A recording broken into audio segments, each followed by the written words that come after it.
Good afternoon, good evening, beautiful people. Welcome to another episode of Kiko's Freethinkers Forum. This is a very special, exclusive interview with four presidential hopefuls in this 2024 presidential cycle.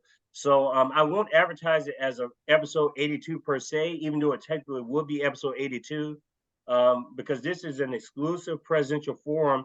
It will be the first of several down the road for this 2024 cycle.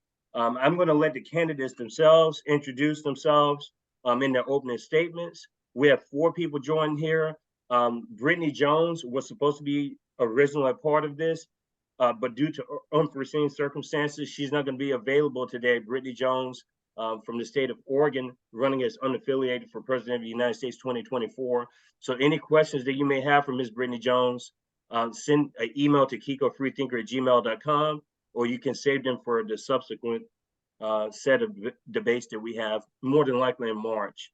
I just want to say before we get started, I wanted to give an advertisement and say that this is an international community forum. It's an anti-establishment forum, and it's also meant to be an educational forum, first and foremost. So it's unique in the sense that we don't focus too much on clickbait. We don't focus a lot on mainstream media. We actually do the opposite of mainstream media. We would like to view ourselves as a crossover between academia, but academia that really provides different perspectives and not sort of a closed network of thought that's very common in academia.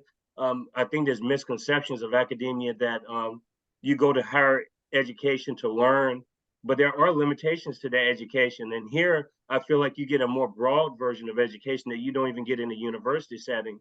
And so that was one of the reasons why I started this in the first place. And also just to discuss with the mainstream media, not visibilizing candidates and having their own sets of agendas and narratives. And so this is an alternative to that possibility. And I tell people subscribe for free, Kiko's Freethinkers Forum YouTube channel. Share the videos, anything. We've had 82 episodes again, and we have many more before the new year comes upon us. I want to get started and ask the first candidate, Gavin Bonney. I urged each person to give an opening statement and a closing statement, but an opening statement, Mr. Gavin Bonney, please, to our audience. You have 2 minutes. Hello, my name's Gavin Bonney. I'm running for president out of the state of Oregon. I don't have a lot to say to open. I'm excited to be in this forum. I think it's pretty cool that people want to hear what I have to say, and I'm ready to get started. Okay, let's go to Ashaki next, Ashaki Nichols. Hello, everyone. My name is Ashaki Nichols. Thank you so much for having me on the debate today with these other independent candidates. And it is very important, to your point, to have an outside education to what we do have in the mainstream media. Running for president, I've learned so much more about the state of our country and just how failed our country is. So I'm just very excited to be here this evening with the other candidates that are stepping out and stepping forward to really make a stand for our country, because if we don't make a stand now, it's going to be too late later, because freedom is something that we unfortunately take for granted, but once it's gone, getting it back is the test. So I'm just excited to be here, and thank you so much for having me. Let's continue with Jasmine Sherman.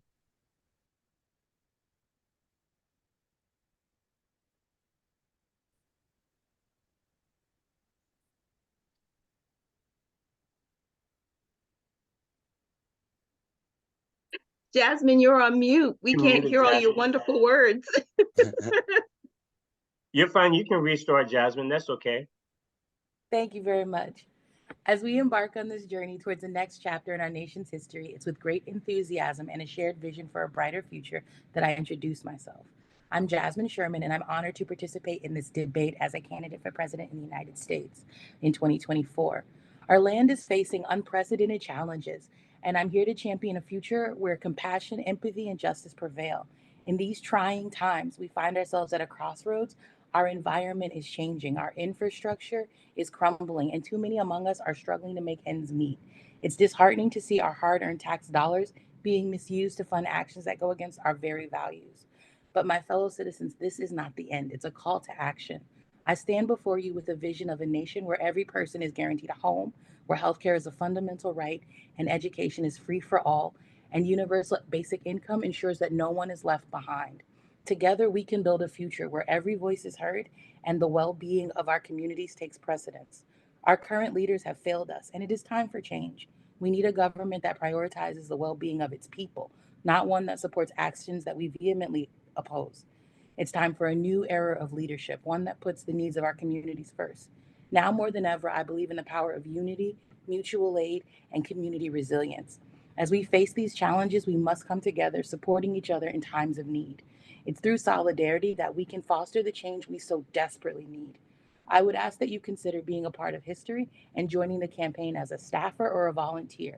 Visit jasminesherman.com to do so, because your participation will contribute to building momentum, gaining press recognition, ballot access, and fueling the drives we need that will propel us towards victory. Together, we can create a movement that transcends politics as usual and ushers in a new era of leadership. I hope that my performance here tonight will help you keep in mind that I'm not just asking for your vote, I'm asking for your partnership in building a future we can be proud of. Vote Sherman Blueberry in 2024, and let's together pave the way for a third party candidate who will lead us into a brighter, more equitable future. We have conclusion with Maat. Thanks, Kiko. Thanks for putting on this forum today. It's a lot of fun to be with some new faces and some old friends at the same time. I agree with what's been said. Our nation has gone in a bad direction. Our government has gone off the rails. I am not an independent candidate. I'm actually a member of the Libertarian Party and seeking my party's nomination for president. So I may have a little bit different set of circumstances than some of the others, but I think that we all agree that we need a very fresh approach to some of our nation's most important problems. As a libertarian, I recognize that our government has gone off the rails in a way that has caused our nation to have real challenges. We need to replace our style of monetary policy. It's clear that the Federal Reserve has caused inflation and at the same time has been unable to mitigate the boom-bust cycle that drives all of us crazy every few years. Our fiscal situation is so dire that most economists predict that our government will go bankrupt in the next couple of decades. It's a real shame. We need to reform our entitlement policies and cut back on the amount of money that our government spends, especially on defense. As a libertarian, I believe in a much less militaristic foreign policy. The United States government should be remaining neutral when it comes to wars abroad. We shouldn't be picking sides and intervening in other people's wars.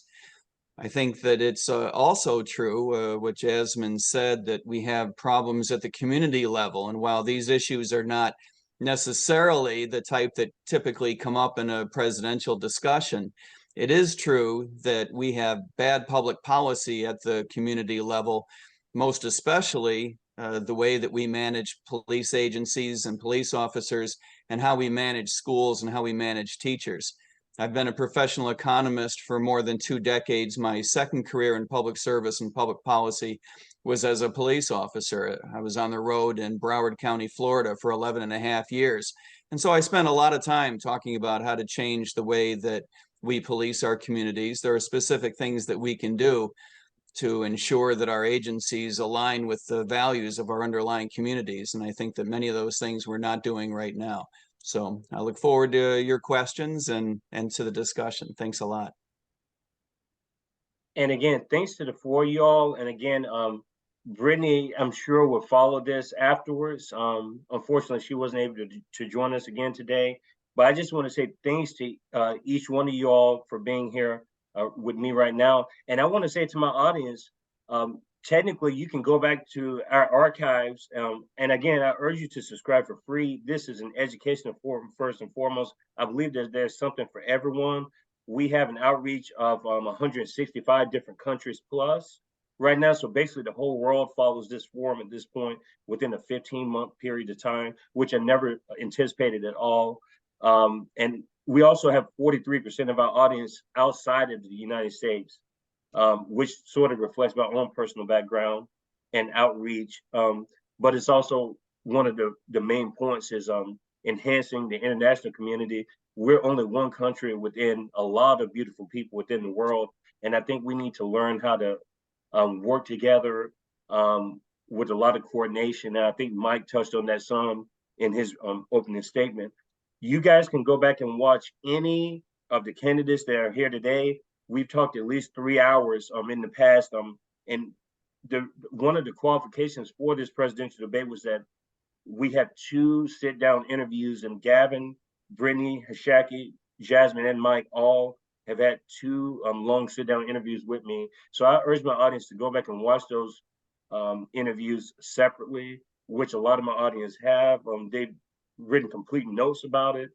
You'd be surprised some of the people who follow the interviews and have broke down basically each of you all's interviews individually and given critiques and positive points and negative points and shared it with their audiences. And so that's what we want to do with this presidential forum today.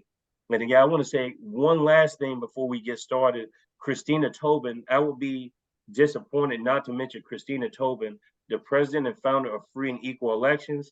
She actually was the inspiration for me starting this presidential forum. I interviewed her a few days ago, episode 79, Christina Tobin, Free and Equal Elections Foundation. You all probably know who she is. She was responsible for opening the 2008 debates with C-SPAN, and Chris Hedges was one of the moderators. Christina Tobin also co-moderated with Larry King, the late Larry King, the legendary journalist. I believe it was in 2009. And so Free and Equal have been putting on independent presidential forums for the last 15 years. And their presidential forum will be this upcoming February 29th, 2024. So I wanted to give a plug in to Christina Tobin, because without her, this wouldn't even be a possibility going through my head. I'll get the first question from Mr. Gavin Bonney, my questions, and then we're going to go into the audience questions afterwards. But the first question to open up this forum, why the decision, Gavin, to run as an independent or a third-party candidate? And what are the unique sets of challenges and benefits running as an independent or third-party candidate? 2 minutes. I chose to run independent because I registered as an independent when I was 18.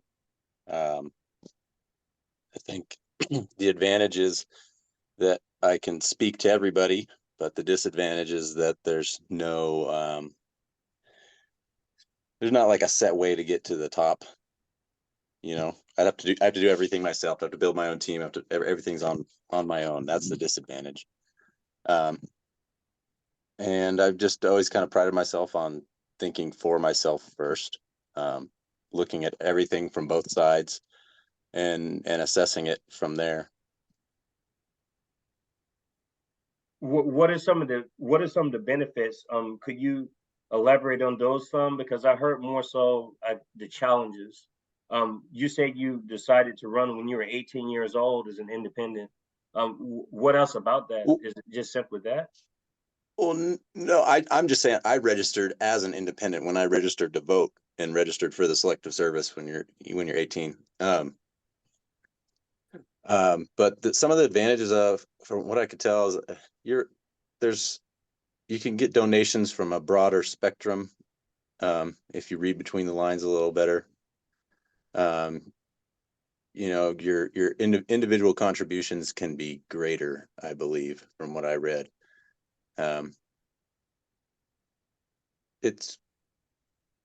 But you don't have the backing of one of the major parties. You don't have anything already at your disposal. Okay, let's go to Ashaki. The same question. I can repeat it for you if you'd like. Why the decision to run as an independent candidate, and what are some of the unique challenges and benefits that come with this? Okay, thank you for the question. So my reason for running as an independent candidate is I've just seen both parties, Republican and Democrat, they have unfortunately lost their way. The Democratic Party, in my opinion, they are the they're the cult of policy because they follow their policy so strongly.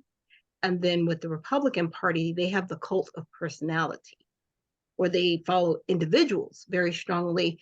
You can always go back to them. They may reference Reagan.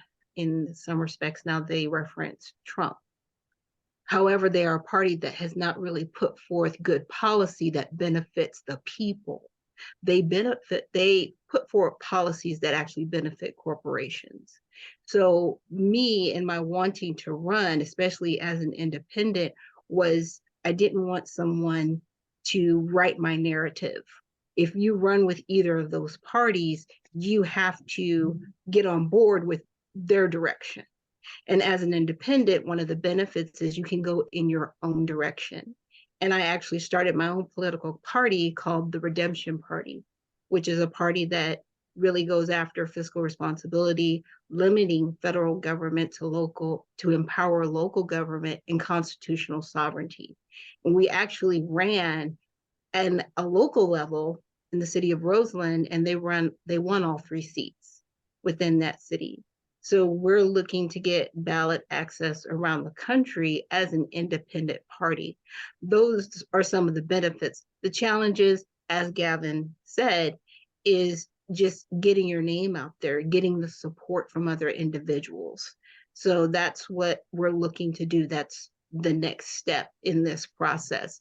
But yeah, my wanting to run is because our country, unfortunately, we've got 2 parties that just want to be the biggest bullies on the block, but they have nothing to offer.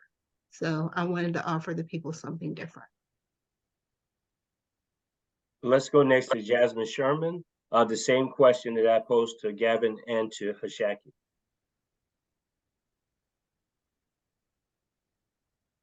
I can't hear you, Jasmine.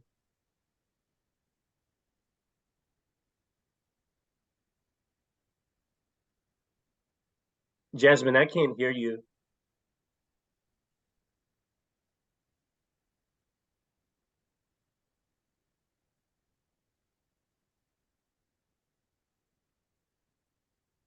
Jasmine, can you hear me? I can't hear you though. Yeah. There we go. I can Try it hear now, something. Jasmine. Can you hear me? I can hear you now. Are you? I don't know why it keeps clicking me off. I apologize. No, you're fine. Sabotage Zoom. If I was asking, could you repeat the question?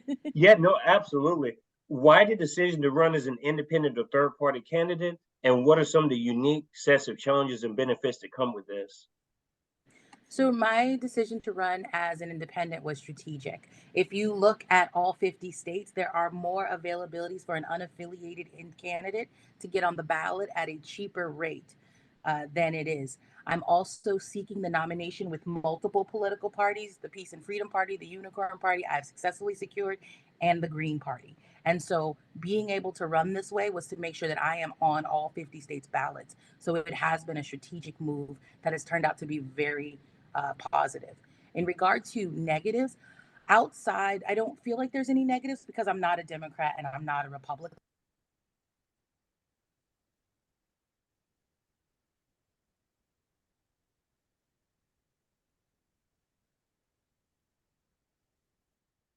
Okay, let's go to Mike Termont. 2 minutes. Thanks, Kiko. I'm a libertarian because my philosophy aligns with that of libertarianism. I've been a member of the Libertarian Party for about 12 or 13 years at this point. I think that we all recognize that the Democratic Party and the Republican Party no longer align with the values of Americans. If you join the Republican Party, some years ago, out of some sense of fiscal conservatism, you and your party have gone in 2 different directions fairly dramatically. If you join the Democratic Party, either because you believe that it would, stand up for your First Amendment rights and help you avoid getting censored, or because the Democratic Party would stand against military interventionism abroad, boy, you and your party have really gone in 2 different directions. I think the Libertarian Party, we are the philosophical descendants of the people that wrote the Declaration of Independence and that wrote the Constitution, that recognizes that the government was put together to stand up for your civil liberties, your individual rights. If you're waiting for a Republican or a Democrat to lead the charge back in the direction of the Constitution or to stand up for your individual rights, it's my view that you're waiting for something that's absolutely not going to happen. We recognize that the two-party system, as it is dominated today, is not one that works for us, either in the sense of public policy or even in the sense of democracy. We see that authoritarianism grows in nations all around the world when parties try to convince you that what you really have to fear is some other fool coming to power, and therefore some politician needs greater power to protect you. And that is what we see happening in the United States now, too. I think Ashaki was exactly right, that we have a weird cult of personality in the Republican Party and a weird cult of policy, as she said. I haven't heard it put that.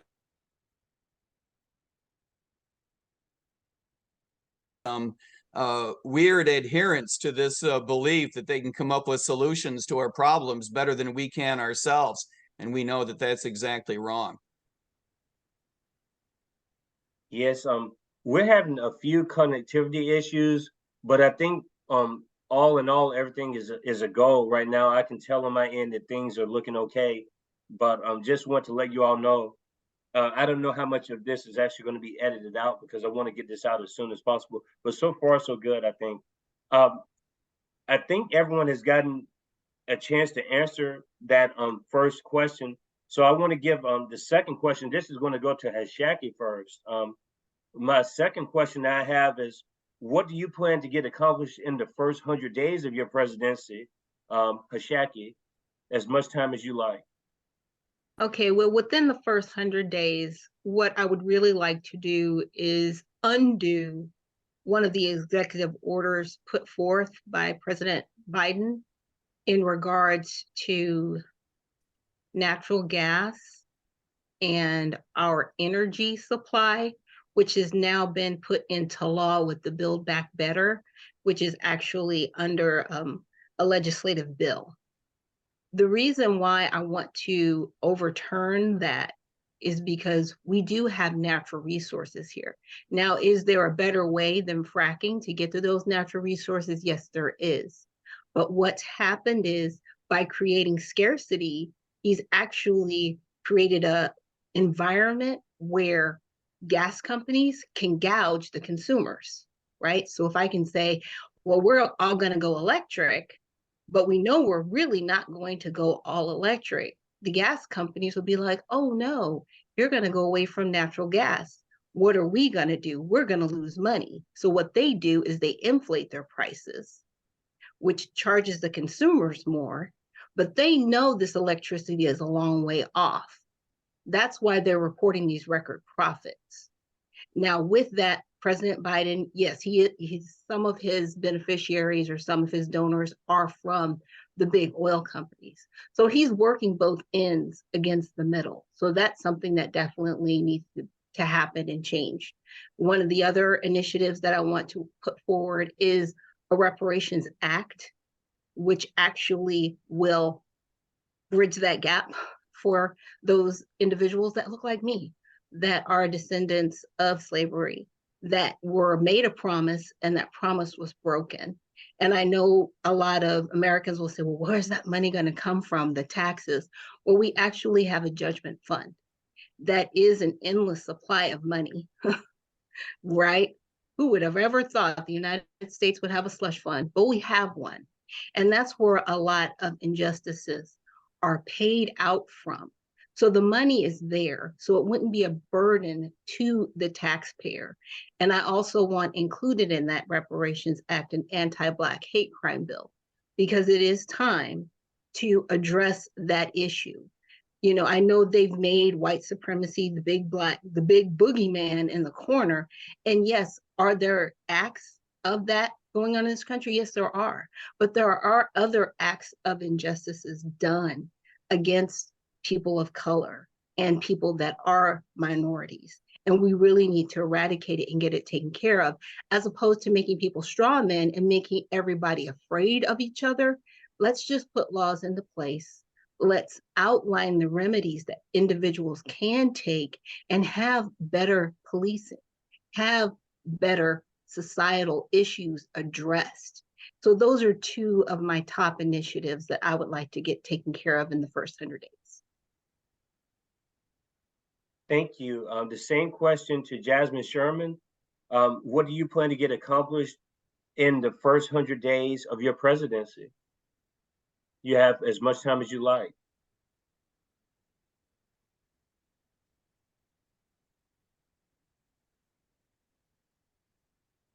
Jasmine, can you hear me?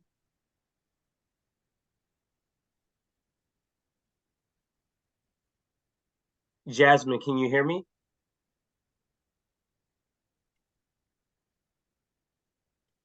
We may go to Mike and then we can go back to Jasmine, because Jasmine would get the next question first anyway. So why don't we do that unless Jasmine Are you able responds? to hear me now? Yes, I can hear you Yes. now. Can you hear me?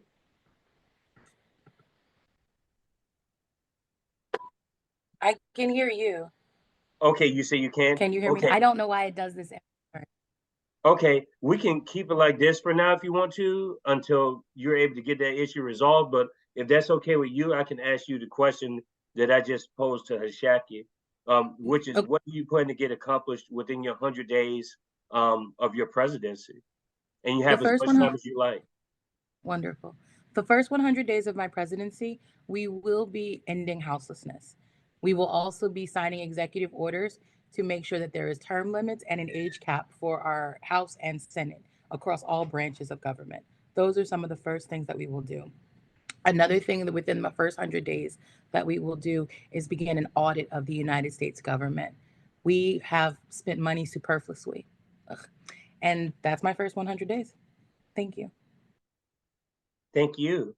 And let's go to Mike. The same question. What do you plan to get accomplished in your first 100 days of your presidency? Thanks, Kiko. In the first 100 days, we need to focus, of course, because it's such a short period of time. We need to focus on those things that we can accomplish without legislative action, right? Number one, in the area of foreign policy, we need to send the signal that we're going to have a very different policy going forward, one that is much less focused on the projection of military power around the world for no other apparent reason than to preserve our military hegemony. We're going to be ending the silly idea of strategic ambiguity in the South China Sea. We're going to be letting the European leaders know that over time we're going to be exiting from NATO. We're no longer going to be providing funding to the nation of Ukraine, and so we need to begin negotiating our way out of that. We're going to pursue a policy in the Middle East of neutrality rather than sending foreign aid to everybody. It seems we send foreign aid on the order of billions of dollars annually to the nation of Israel, and then collectively to an array of organizations that purport to represent the interests of the Palestinian people. Plus, we send money to the nations of Egypt and Jordan. And it's been an embarrassment to date, no matter how you look at it.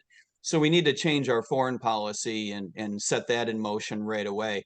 We need to cut back on the amount of money that we spend. We need to send the signal, of course, to Capitol Hill that we're going to be vetoing anything that does not lead to a 20% reduction in spending annually for the next several years.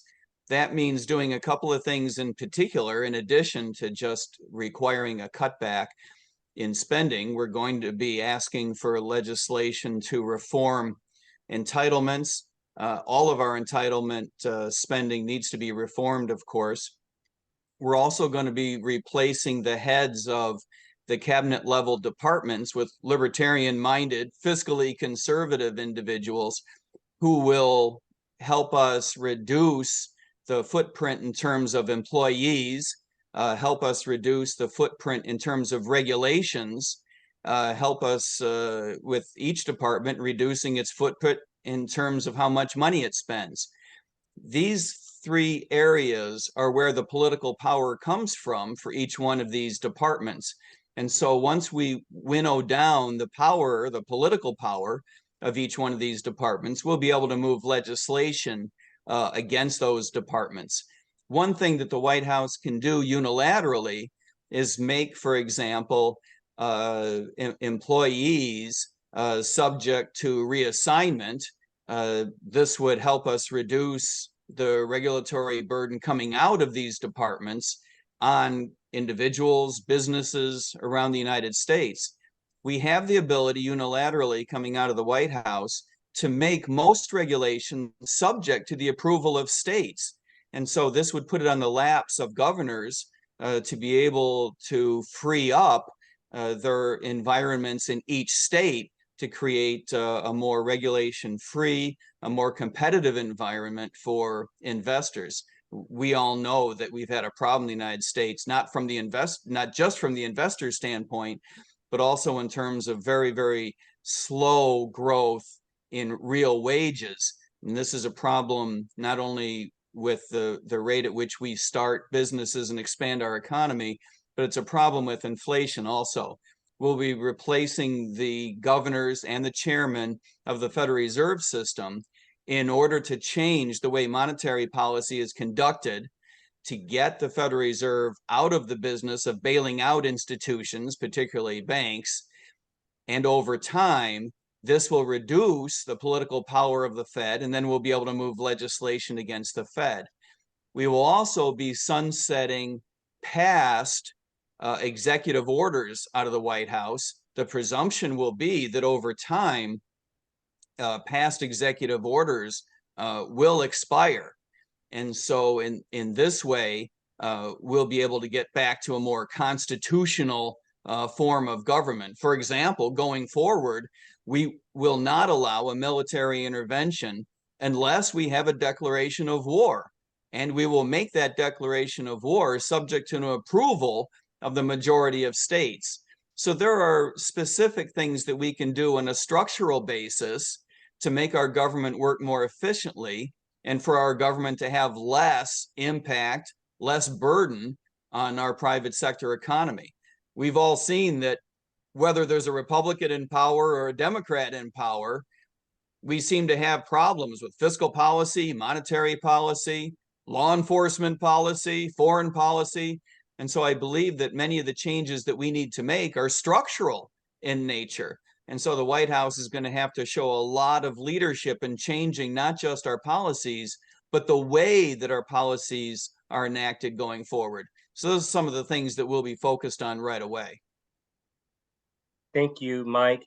And to conclude this second question, Gavin Bonney, what do you plan to get accomplished in your first 100 days of your presidency? You can spend as much time as you like. First 100 days.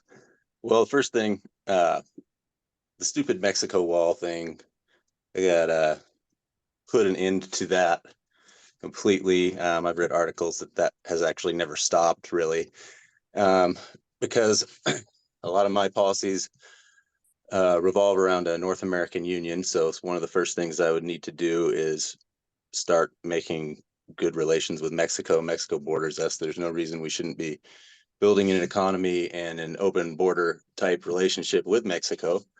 And then with that, they will create jobs, because also we'll outline a plan to start pulling troops out of European theater, Middle Eastern theater altogether, and start bringing those workforces back to the United States. Things we can do is, as we're trying to tear down this border wall, we can focus on stopping the trafficking of fentanyl, which has been a really bad problem in recent years. It's been slipped into all of our recreational drugs and killed a lot of people who weren't necessarily drug addicts and things like that. So first 100 days, just hit the ground running. I mean, everything that I plan on doing would be reforming government and making government function the way it's supposed to function, the way we've been told it functions on paper, the way we've asked for it to function.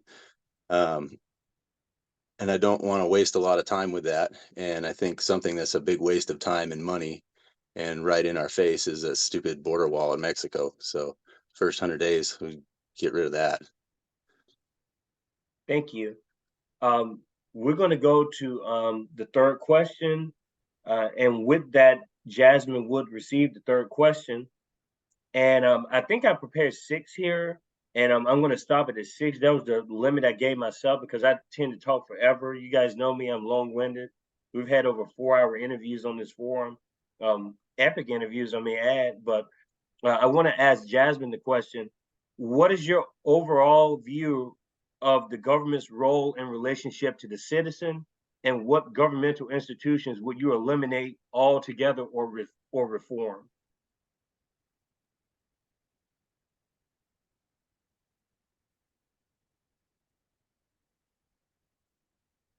I can't hear you.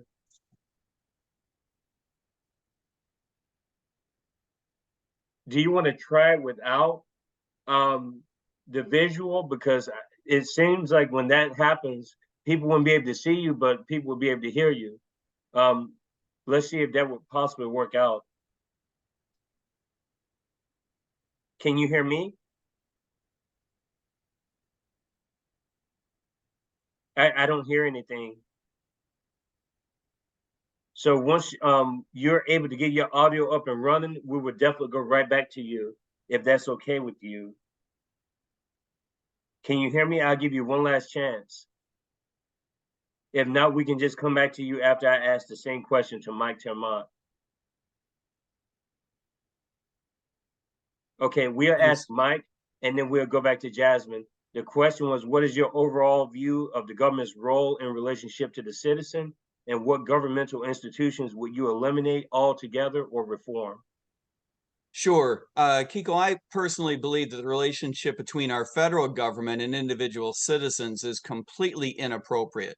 I believe that we need to decentralize the amount of power that our government has, spin it off back to the states. If it were up to me, I would give states a constitutional means by which they could opt out of federal supremacy completely, so that they would be able to resolve conflicts between state legislation and federal legislation in their own state courts. And in that way, they would be able to pursue their own political futures, to lay a course for themselves without worrying about the federal government telling individual states what they should or should not be doing. I think that the way our government works today is completely in contrast to the way that our Constitution is supposed to work. Look, the 10th Amendment is supposed to stand up for states' rights to pursue their own political futures. And our courts have seemed to have completely disregarded the 10th Amendment and seem to have allowed the federal government, in effect, to do anything it wants. I would get rid of much of the federal government, in addition to allowing states to unilaterally nullify the regulatory and federal burden coming from the federal government. I would get rid of particular agencies in the federal government, lock, stock, and barrel. As I mentioned, I think the Federal Reserve has proven that it is completely unable to live up to its mandate. I would get rid of the Fed and institute a new style of monetary policy, one that makes our currency more trustworthy, more firm in international markets, and set it up to last a long time, as opposed to the direction that I believe the dollar is going today. I would also get rid of a number of cabinet level departments. Just as examples, the Department of Education is completely unconstitutional.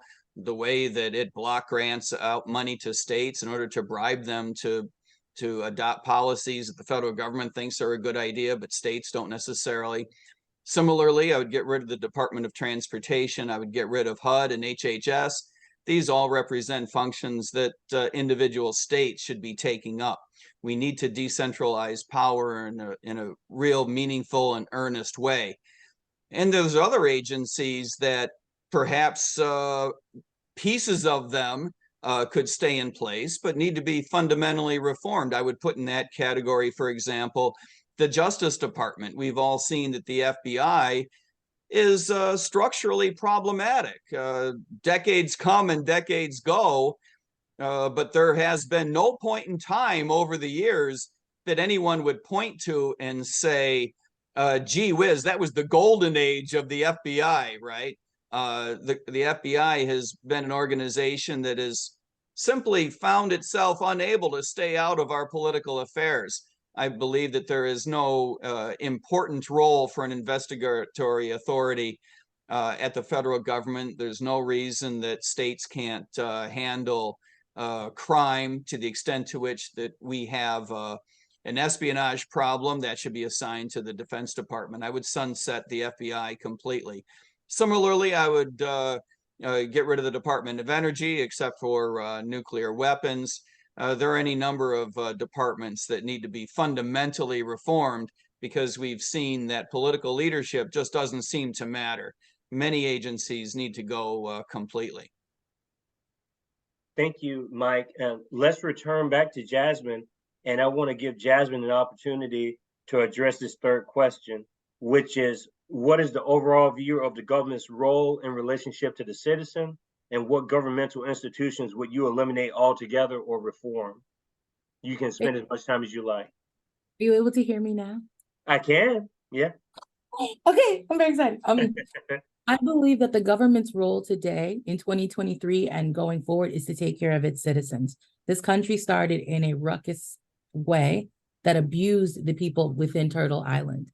And it is because of that the government should be taking care of our citizens. As we have technology that requires less physical labor from our citizens, the government should be making sure that Americans have the best possible education so that they can be doctors, lawyers, architects, things that we desperately need to make a better, more informed society. I do think that we should eliminate agencies such as CIA, FBI, and other agencies that have demonstrated that they are untrustworthy, they are unable to keep us safe, and that they cost us far too much money. We have an issue in our country of wasting other people's money, typically the taxpayer. I would also make sure that we end our relationships with agencies abroad that take our money. Ideally, we should be spending American dollars the way Americans want. And very few Americans want things like CIA, FBI, and other alphabet agencies used to slow down the progress instead of speeding it up. Right now, those agencies, specifically the FBI and the CIA, are abusing its citizens. If we look at what's happening to activists across the country, if we look at Cop City, those are things that are happening in our nation that are not keeping our people safe, but they are spending our tax dollars. That's my answer. Thank you. Jasmine, I also want to give you an opportunity, since we had audio issues, if you wanted to elaborate on your second question, I don't know if you would or not, about what do you plan to get accomplished within your first 100 days of your presidency. If not, if your answer was sufficient, then that's totally fine, but I want to give you a chance. Thank you. I'm glad. I'm sorry people weren't able to hear me. Essentially, the second question I responded to earlier, I said that I would end houselessness within the first 90 days. I would be providing American citizens with money in their pocket via universal basic income. And when anybody goes, where would we get it from? We're going to get it from the pockets of our politicians that take our money. We are going to get it from corporations that have not paid what they owe. And we will make sure that the American person is able to see a complete reduction in stress based on their financial situation within the first 90 days. Thank you.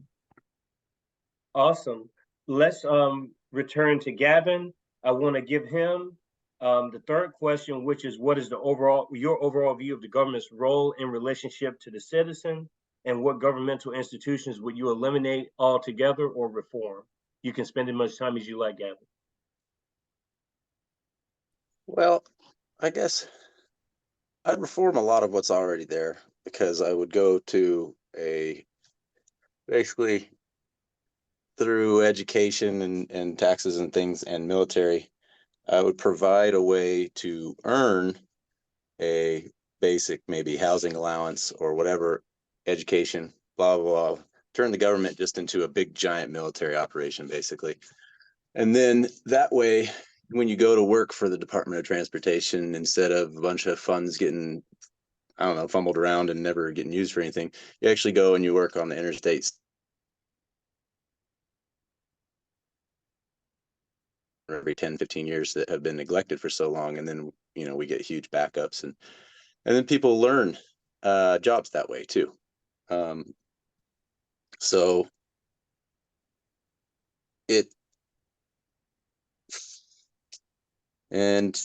I think the role of government in people's lives in that case is a way to get themselves established and get a foundation for how to live their life as a productive human being. And I think that that's a very important thing for people moving forward. And then it also teaches us to work together, which is something that I think anybody who's been to boot camp values a lot in the diversity. So anyway, then and it's just to provide an outline of nationalism. That's really the government's role. We're a country of individuals, and we're lucky to have that. We're lucky to have the First Amendment, and we're really one of the only countries in the world that you actually can say horrible things about your leaders, about any religious institution, any other kind of person. It doesn't mean people will like you for saying it, but you can say it. And this is one of the only places you can do that. And I think that's a very important thing moving forward, and keeping that First and Second Amendment right so that people can protect their own ideas, their own thoughts, their own freedoms. So yeah, long story short, my biggest thing with the role in government and in our lives is reforming it and getting it to a place where anybody who, like me, who's worked in the military or maybe for BLM or the forestry or the post office or anything like that, Department of Transportation, we get everything functioning the way we've always thought it should be functioning. That we always joke about, when the people that have had those jobs, we always joke about, oh, the government, blah, blah, blah. That's really, my whole idea and plan is just to get all that stuff working the way it's supposed to be working, making sure all the tax money that we spend on ourselves comes back to the nation, and that it's a nation where you're free to be yourself and think how you want to think and kind of say what you want to say. All the things that really make this country great. I was born in the 80s, grew up in the 90s. It was a really wonderful time to be alive. And it would be cool to get some of that open-mindedness back. So there's my answer for now. I wanted, as a point of clarity to the audience and to the other candidates, I wanted to make sure you addressed a part of this question, the third question that I asked. Yeah. Did you say any specific governmental institution that you plan on eliminating? Is there any, because you seem to just say generally speaking, but do you have a specific governmental institution that you plan on eliminating? Well, I guess I would. The way I would subsidize the military in a way where things like the CIA and FBI and like ATF wouldn't exist, because it's kind of redundant, right? Isn't that what military and military intelligence should be? So there's no reason to have those departments over the military. From interviewing me, I think for the military, more or less.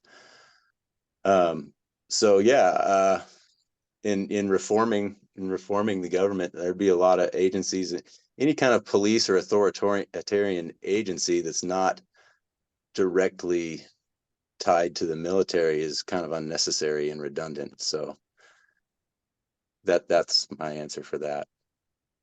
Thank you, Gavin. I'm trying to go to, let's see, the fourth question. Don't want to lose the track of the order, but the fourth question would go to Mike. So I didn't get to answer the third question. Didn't get to answer that question. Totally understandable. The question is, what is your overall view of the government's role in relationship to the citizen, and what governmental institutions will you eliminate altogether or reform significantly? And you can spend as much time as you need. Thank you. So the role that the government has to the citizen, actually one of the tenets of the Redemption Party is to limit federal government to empower local government. And I definitely agree with what Mike has said and what Jasmine has said, because that in essence is what needs to happen. And also to what Gavin's point is, the federal government has ballooned itself. And unfortunately, in writing a lot of legislation and bills, it contradicts the Constitution. So in them wanting to keep everyone safe, they've actually negated our rights, and our rights are slowly being eroded away. And it is the responsibility of the federal government to ensure that the citizens of each state have their rights upheld. So those are the things that have not happened, and that needs to happen within our role in the federal government, to limit the federal government, to empower local government. And two things that I can see that definitely needs to happen is the Department of Defense. They lost $6 billion. Not $6, not $600,000, $6 billion, and said that they didn't know where it was. Now, I've worked for a company where I've been audited annually. I'm also a paralegal. And so when you tell me you've lost $6 billion and you can't account for it, that's a problem. That means that there's criminal activity and behavior going on within our own government that people are just shrugging their shoulders and saying, well, you know, please move along. That's not the appropriate response that we should ever have. And to that, we also have the FISA, the 2008 FISA. And I don't know if anybody's heard about this on the news, but it's called Section 702 of this particular amendment. And they say within it that it doesn't violate the Fourth Amendment, but it actually does. Because what they want is they want the right to basically, without a warrant, spy on American citizens. Now, it doesn't say that, and they all go, oh, that's what we're not doing. Well, if it wasn't what you were doing, you could actually write this into law, but you can't write it into law because it contradicts the Constitution. Whenever you have to have an executive order or an amendment to a bill that you have to constantly renew, it's because you cannot put it into law, because it will violate the rights of our citizens. And that's the problem what's been happening with all of these government agencies that everyone's mentioned, the FBI, the CIA, all of the, let's say, voiceless entities that want to violate your Fourth Amendment on a daily basis. They're violating our rights within our faces. However, what's our remedy? We do have a remedy with the Ninth Amendment, but it needs to actually be invoked. And the problem is we've got people in our House and in our Senate, they know that these crimes are happening, but hey, their checks are paid and written. Why would they mess up their nest eggs, right? Because they're a part of it. Because if you're not fixing it, you're a part of the problem. And so as a candidate for president, this is why I'm running, we have to get rid of the wasteful spending. To Mike's point, there's a lot of wasteful spending going on, especially within the Department of Defense. With all of the security and national security agencies, the Department of Education can do better for our citizens. Now, personally, I have school loan debt. Yes, and I want to get it paid off, and I'm working very hard to do that. Would it be nice to get a break? Yes, I would love a break in the interest rates. Okay, but I'm willing to pay it back because I went to school. But should it be a house note that needs to be paid over 30 years? No, we can do better for our citizens if we want a more educated society, to Jasmine's point. So the role of the government is to ensure the rights of the citizens. And right now, we don't have a government that's doing that. They're ensuring the rights of other global entities. They're not ensuring the rights of the citizens of this country, and that needs to happen. Thank you, Ashaki, and thank you for catching me almost skipping over you on that question. I would definitely not want to do that, but thank you so much for that, reminding me. Question 4 will go to Mike. We're going to talk about foreign policy, and I just want to get my burning question, I guess, with regard to foreign policy is what is your view on when it is acceptable to go to war, if ever at all? Because as Commander-in-Chief, president being the commander in chief, I think that this is a really important issue. And how would you alter national defense spending in this regards? Thanks, Kiko. I have a very different view of foreign policy than the Republican and Democratic politicians that are in power, that have been in power for, I guess I would argue, 70 years now. I think that the American public is ready for a message of deep change in our foreign policy. We need a much less militaristic foreign policy than we have pursued in the past. It is simply not true that there are examples over the past several decades of military interventions that the American public would point to and say, even though that cost us thousands of lives, and even though that cost us billions of dollars, that was a good idea anyway. Those examples just don't exist. And I should point out that in the case of Iraq and Afghanistan, we're not talking about billions of dollars, we're talking about trillions of dollars. We're not talking about thousands of lives lost. We're talking about millions of lives lost. These are stains on our reputation, on the image of the United States. These military interventions do not align with our values as Americans.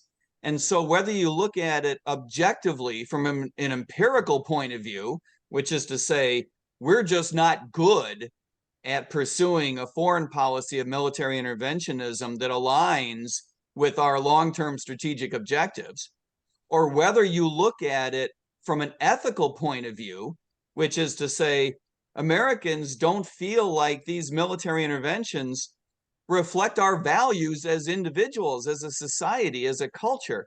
Either way you look at it, we need deep fundamental change. So I would begin bringing the troops home. We do not need the hundreds, nearly 1,000 foreign bases that we have around the world. We do not need to project power and intervene into wars all over the world the way that we do now. Your question was, how do you decide, right, when to use force? And the answer is when we are threatened directly. The way that politicians have been making decisions recently meaning since World War II, is to suggest that they believe that our interests are threatened when someone else becomes powerful. In other words, it is the view of politicians in Washington that we need to spend money and American lives and many, many foreign national lives in order to protect and project American military hegemony and control over the world. We cannot afford to continue to act as the world's policeman. We are not good at it. It does not align with our values. When I say that we're not good at it, I don't mean that we're not good at it on a tactical level. On a tactical level, we're fantastic, right? We can kill, blow things up. We can open sea lanes. We can protect trade. We can take ground and hold it. We can even topple governments as long as you don't mind the secrets eventually coming out. But in terms of accomplishing things that Americans would say are in our long-term interests, strategically speaking, we stink at it.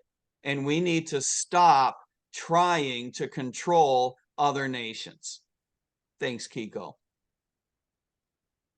Thank you, Mike. Let's go to Gavin. I want to ask the fourth question to Gavin. I'm going to limit it to 5 because I want to get into parts 3 and 4, which are more interactive components with you all kind of having a debate amongst yourselves. So again, 2 more questions, including this 4th one, and then we're going to go into the 5th question, and then we're going to go into part 3 of the debate. Question for Gavin, the same question about foreign policy.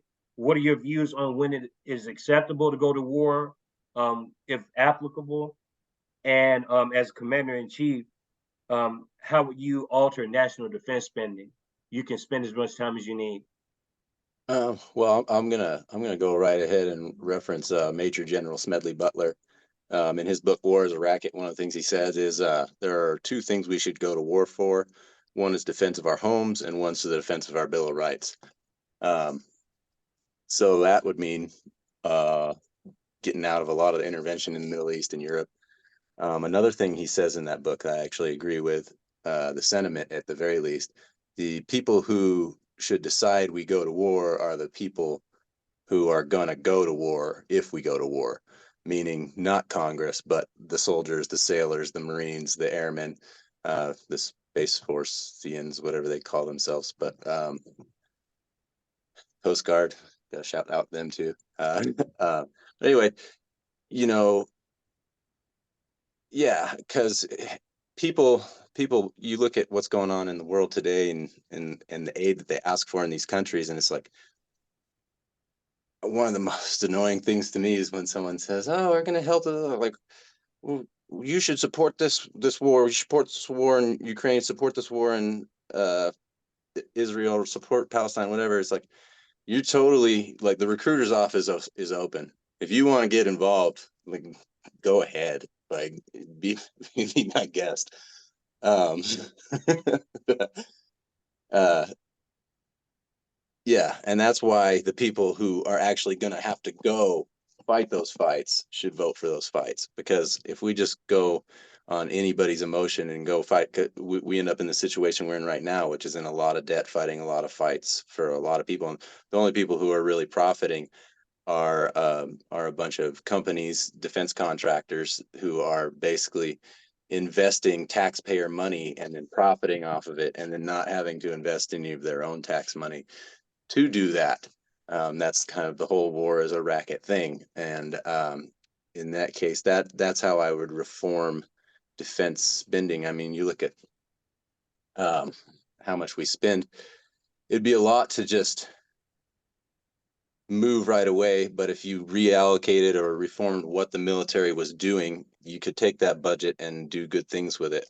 When I joined the Navy, the slogan was a global force for good. And there's a rate out there called CBs, they're construction workers. Like, and I always kind of thought, global force for good, what are we doing going and destroying all these countries? We could be rolling in on these ships and stimulating the economies like we do at the bars, and then also like helping maybe teach them how to build things, teach them construction, teach them the trades, teach them how to work on machines, because that's a lot of what ends up happening anyway when we sell them our old dilapidated equipment to go fight with Russia in Russia's old dilapidated equipment. Like, well, what if we just, instead of teaching each other how to kill each other and all these cool things that kill each other, what if we taught each other how to just, like, build houses, build buildings, build infrastructure, and make the countries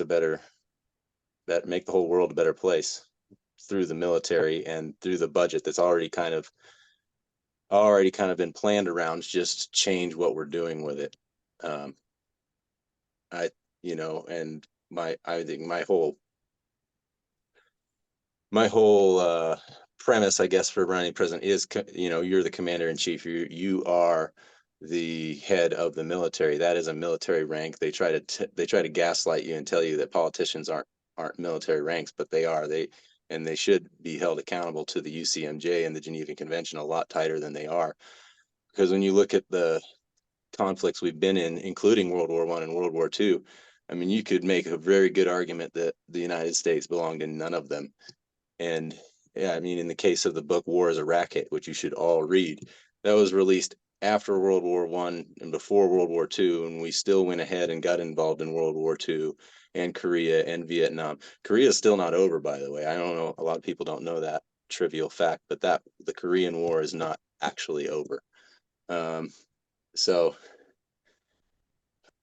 as far as defense, the Defense Department and Department of Defense, I mean, that would be a big focal point of my entire presidency, is straightening out the country from that standpoint, because that's what the position is. The position of the president of the United States is the commander in chief.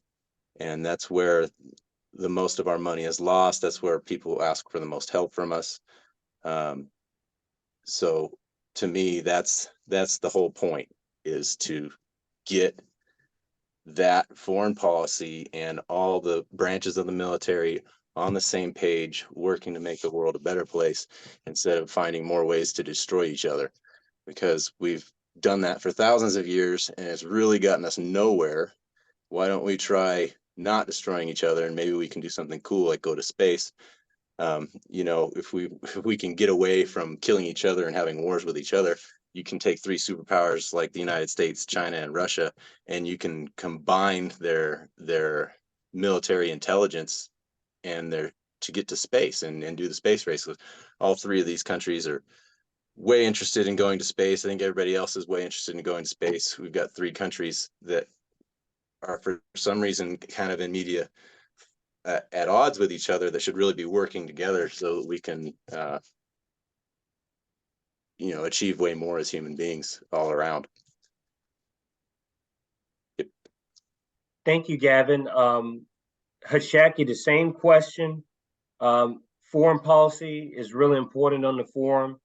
And I just want to get your overall view on when it's acceptable to go to war or not, if applicable, as Commander-in-Chief, and how would you alter national defense spending? Okay, thank you for the question. So it's really never acceptable to go to war. If you look at the Geneva Convention, there are acceptable ways and writs of war, and they have all been violated, unfortunately. And the only reason I know these things is because I got a chance to work at Grissom Air Force Base, which is a reserve base, and I studied the Geneva Convention while I was there to have more respect for our military and what we were doing at that time, because at that time they had gotten involved in the Iraq War. And what I didn't understand is why our military was there when there was no war to technically be had. They had not found any weapons of mass destruction as claimed. And then years later, we found out that that was just a lie. And there are two things about war. It's a big business and it's depopulation. A lot of people don't talk about the depopulation part because that's an ugly word, because we don't want to say that, hey, we're going to war so we can lessen the mouths to feed around the world. But that's what it is. And so when you talk about going to war, you really have to take into account the lives that are going to be lost. A lot of these companies, they're not thinking about that because to Gavin's point, they're looking at the contracts that they can get. Again, war is big business. Halliburton proved that with the Iraq War. So my policy would definitely be to get out of the endless conflicts that we're in now, because the Ukraine war is nothing more than the Vietnam War. That's all it is. It's perpetual money laundering, and you can see it. They've been investing in Ukraine since 2011. So this was prior to last year, which a lot of people don't even know or think about. But that's because they're taking money. It's a big business. War is business. And so part of my administration would definitely be to lessen the conflicts that we're in and definitely look at the money that we're giving these other countries. As far as I'm concerned, it's blood money, because there's a lot of crimes that have been committed by the United States government within these conflicts. That's what that money's for, okay? It's about covering up their wrongs and trying to right their wrongs through money. And it's just not acceptable.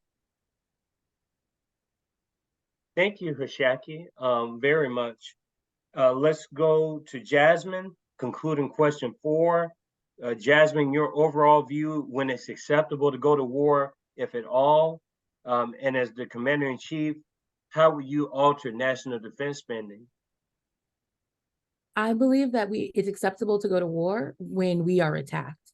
I do not think that we should spend American money in other countries outside of aid. I do have the goal of closing all 800 military bases around the world. I have not, in my budgets or in my plans, touched the military budget at this time. There is so much waste in other areas that we can adjust it. I do think that there is room to mess around with the military budget, but at this time, as things continue to get more dangerous around the world, we might not want to do that.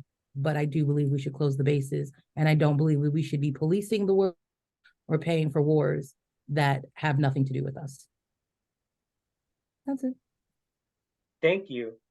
And I've decided to cut it to 5 questions again to allow more time for the audience to get a sense into how you all interact between each other. And then we can save some time for audience questions that they have. And then we will have the closing statements from each candidate themselves with reverse order. So that would mean that Mike would start with the concluding statement, and then it will go back to Jasmine, Ashaki, and then to Gavin. But anyway, question 5 is going to go back to Gavin. And I want to get a sense of your overall economic policy and how do you believe that these policies, if passed through Congress, would change the everyday life of the people? Well, I think I'd look towards backing the dollar by something again. I don't know. I don't think it'd be gold. But I do think for economic policy, I think we should go towards being artisans for environmental reasons a little more than mass production. And then money itself, I think it's kind of an abstract idea, but I think it could be maybe backed by time. And I think if you backed money by time, because time is finite, and everybody's very limited on the time that they have, you could curb mass inflations and the ability to create a criminal, basically a criminal bubble of inflation, which can leave masses of people in debt and destitute and broke and hungry and dying for no reason. I think money itself is an okay system. It's a good thing. Bartering's kind of dumb. You only need so many cherry pies. So if you have money, you can pay people to do things for you. But I think too, if you did something like backed money by time, you could have government standards for minimum wage for people. So like if you just needed somebody to mow their lawn, you would have, as the individual, you'd be protected by this. This is what this is worth. This is what your time is worth. And I think you could too. I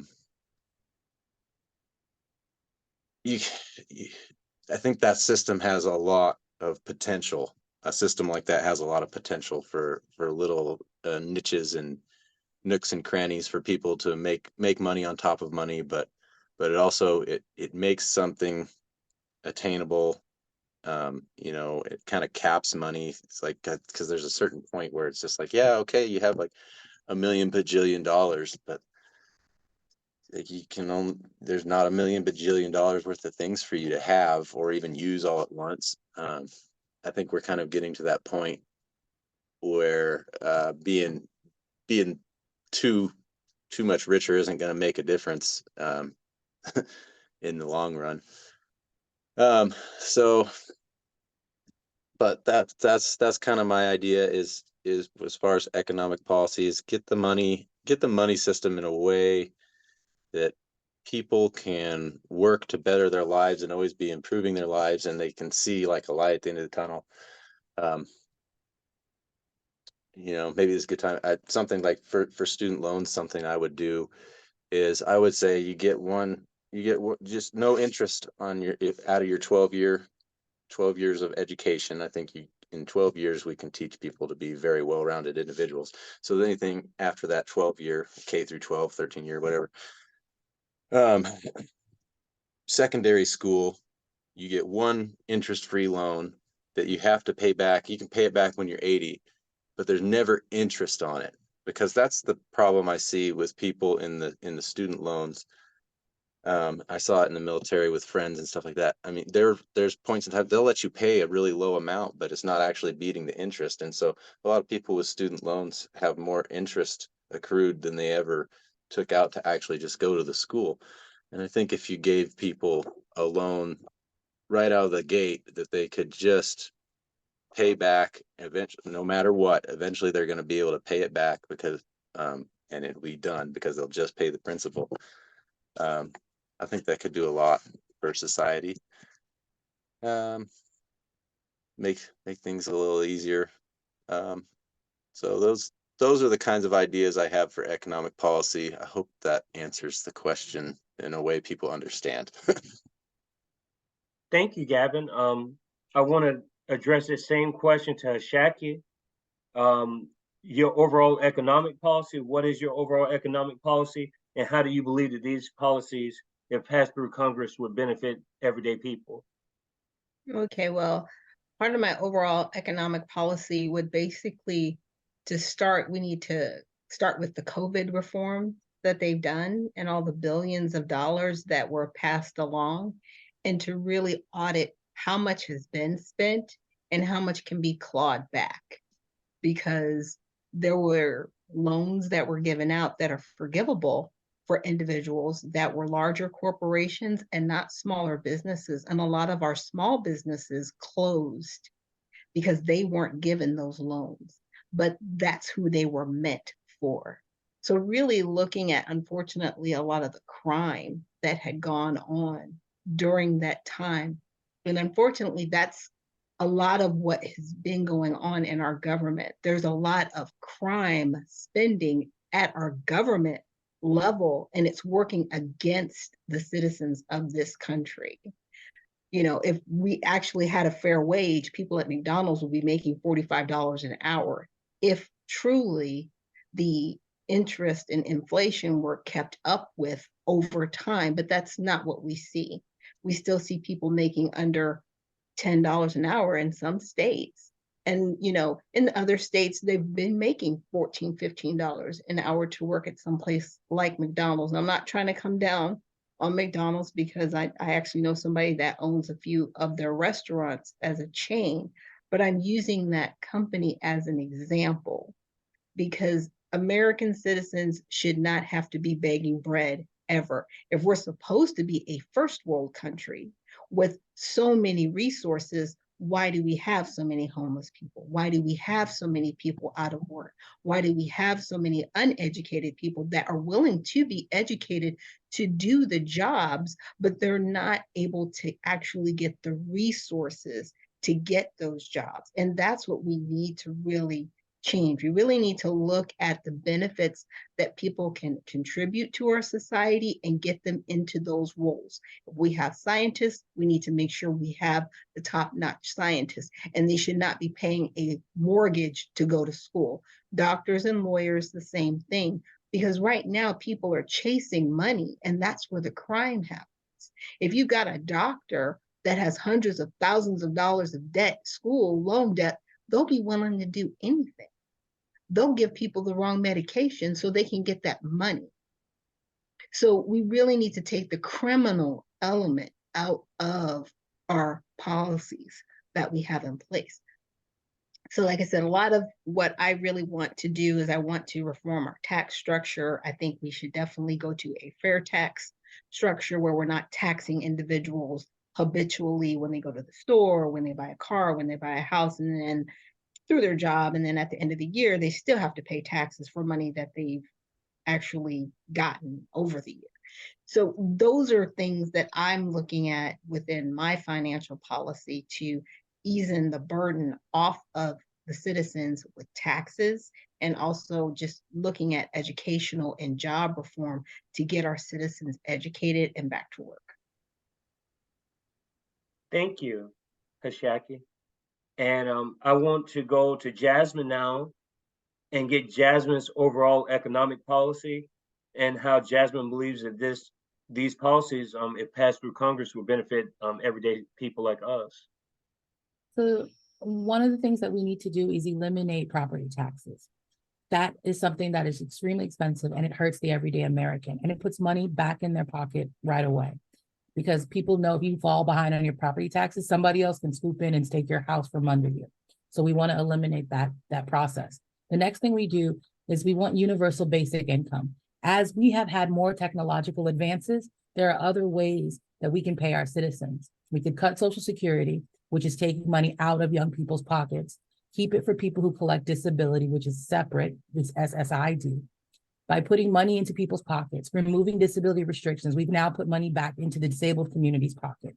By giving people UBI, we have increased the amount of money that individuals were already getting on Social Security that we're going to run out of. We've put money back into young people's pockets by not taking that money from them. Another thing that we will be doing is putting people back to work. We live in a country where our rail system is atrocious. Our trucking industry is almost like a pyramid scheme now. So what we would plan to do is go ahead to work, getting Americans working on making sure we have a rail that's going from east to west coast that's available to all its citizens. That's going to put steel workers back to work. That's going to revive some of those dead communities. Another thing that we are going to do to make sure that Americans have money in their pockets is to stop collecting student loan debt. We have money for other countries in war. We should put money in the hands of our youth and give them their futures back. Another thing that we will be doing, of course, is making sure that the spending that happens in our communities goes directly to the neighborhoods that need them. By doing this, by making sure there's mixed walkable neighborhoods, we've increased the types of businesses. By making sure there's more hospitals and doctors in areas, we've increased more services, which is more spending. So that is how, or the start of how I would work to stimulate the economy. For anybody that wants more details and see it in black and white, I would urge you to visit jasminesherman.com and review our tax policy. If you don't have time to read it, it can be read to you. You can also review our triple bottom line accounting policy, which goes after businesses that have taken advantage of the consumer. I will go ahead and throw Amazon under the bus. We know that that's a corporation that abuses their employees. They don't support unions. They also don't pay people, and they've been firing people at record rates in 2022. Amazon would be a company that we would use triple bottom line accounting for, which means we would tackle their environmental abuse, their staff abuse, and the taxes that they don't pay and they've been getting away with for years because they've made corporate deals. Those types of things for large corporations that we all know would put money back in Americans' pockets, including an index living wage. So every time Walmart raises their prices for shopping, they have to raise their wages for their employees. Thank you very much. And to conclude the second part, Mike Termat, what is your overall economic policy, and how do you believe that your policies, if passed through Congress, could change or would change the everyday life of people?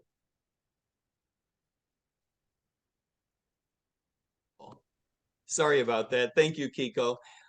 The basic idea is that we need government less involved with our lives, less involved with our economic decisions, so that our economy can grow better, it can grow more efficiently, so we can get the wage rate up, so we can get people better educational opportunities for our communities to become healthier, and for our investments to be healthier, for our corporate sector to work better. There are any number of examples. On the monetary policy side, as I mentioned before, I believe that we need to replace the Federal Reserve System with something that makes more sense. Gavin had mentioned possibly going back to backing the dollar with something. What I would suggest is controlling the rate at which the money supply grows. The Federal Reserve has expanded money so much that it becomes worth less and less and less every year. And of course, the Fed has inadvertently contributed to booms and busts, recessions and expansions in a way that has not helped our economy, that has hurt both workers and investors. And to get the Federal Reserve out of our lives would also mean giving cryptocurrencies a chance to compete. We don't want to bias our economy in favor of, say, Ethereum or Bitcoin, but we certainly neither want a system that is biased against them. We want them to have an opportunity to compete against the US dollar and to provide the type of service that our economy is going to need with blockchain technology in the next few years. Our economy is going to hit an inflection point in terms of growing what we call the smart economy, which is to say much of our economy is going to be controlled with blockchain technology. We're going to need a currency that helps us execute transactions. And we don't want the Federal Reserve System getting in the way, for example, issuing its own currency and thereby biasing the development of cryptocurrencies against things like Bitcoin and Ethereum and the other currencies. On the fiscal policy side, as I mentioned earlier, we need our government to spend much, much, much less money. Yes, that means reforming entitlements. It means having a White House that is not willing to sign legislation that expands our budget. It does mean cutting back our defense budget, I would argue, by at least half, that means not just focusing the defense budget on things that actually matter, but stopping the projection of power abroad through, as Jasmine mentioned, those 800 foreign bases around the world for which we do not have a strategic interest. It also means specifically fostering free trade. We need to announce that the world is going to be our free trade zone. We should be open for business. We should not be in the business of imposing sanctions on other countries or imposing tariffs. Trying to protect our domestic industries always winds up in the long run in disaster, because when subsidies of local businesses eventually end, as they all do eventually end, that's when you get disruption and layoffs that are bad for communities. We also need, somebody mentioned energy, we need an all of the above energy policy, as they say. We need to get the government out of trying to bias the development of our economy in one direction or another, but to allow Americans to make decisions that are more rational, both in the short run and the long run. We should not be biasing our energy policy against natural gas, against nuclear, which is a huge problem. We should all realize at this point that nuclear energy is the long-run solution. We don't want the federal government keeping us from getting there as quickly as possible. It's going to take a long time. I recognize that. It's going to take decades. But that is the long-term solution where we must go. I believe that we need to get the federal government out of it and allow state governments to be able to issue licenses on a competitive basis to new nuclear energy facilities. We also need to get the government out of the idea of imposing regulatory burden on every which type of business, making decisions for companies. It's a terrible thing. We all recognize that corporations so often do mistreat their communities, their customers, their employees, as has been mentioned. It is also true that our government tries to manipulate businesses into doing weird things. We need the government out of the idea of subsidizing businesses or regulating businesses into making weird decisions. We should not have in the United States an industrial policy that biases certain types of businesses in favor of other types of businesses. So I do believe that there are specific things that we can do, as well as a general attitude, keeping the government out of your face and out of your life so that you can make better decisions for yourself. I was really gratified to hear a reference made to the COVID policy, which of course was one of the most insane examples of our government getting involved in our lives.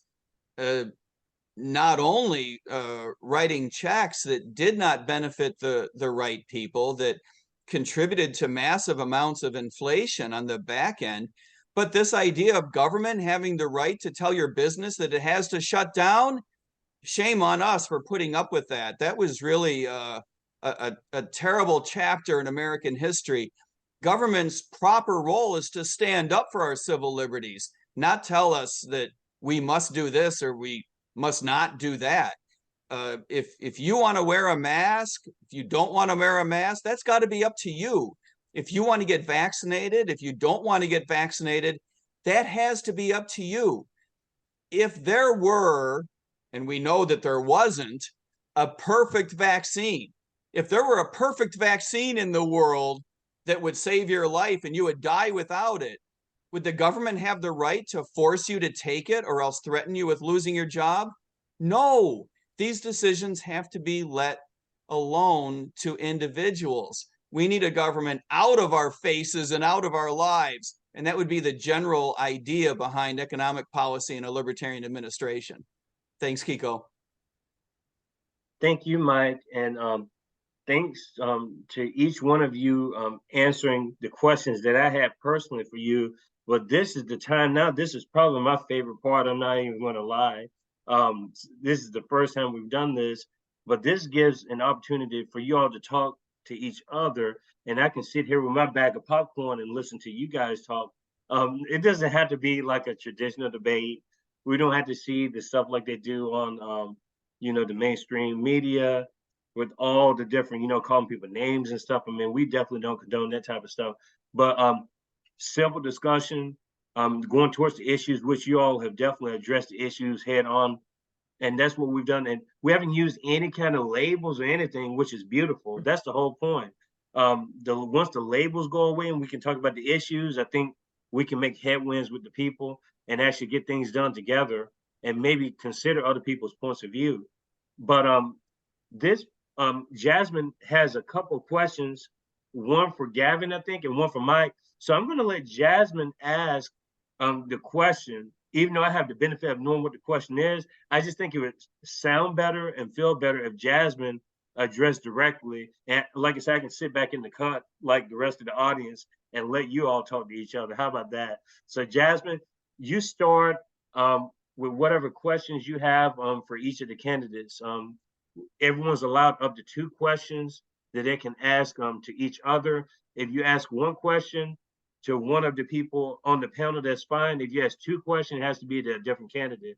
So Jasmine has a question for Gavin and for Mike. My first question is for Mike.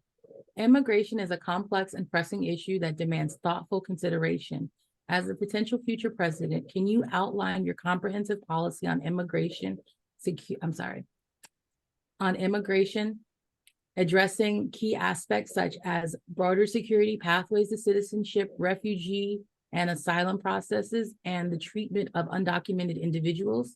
How do you plan to strike a balance between national security concerns and the values of compassion and inclusivity?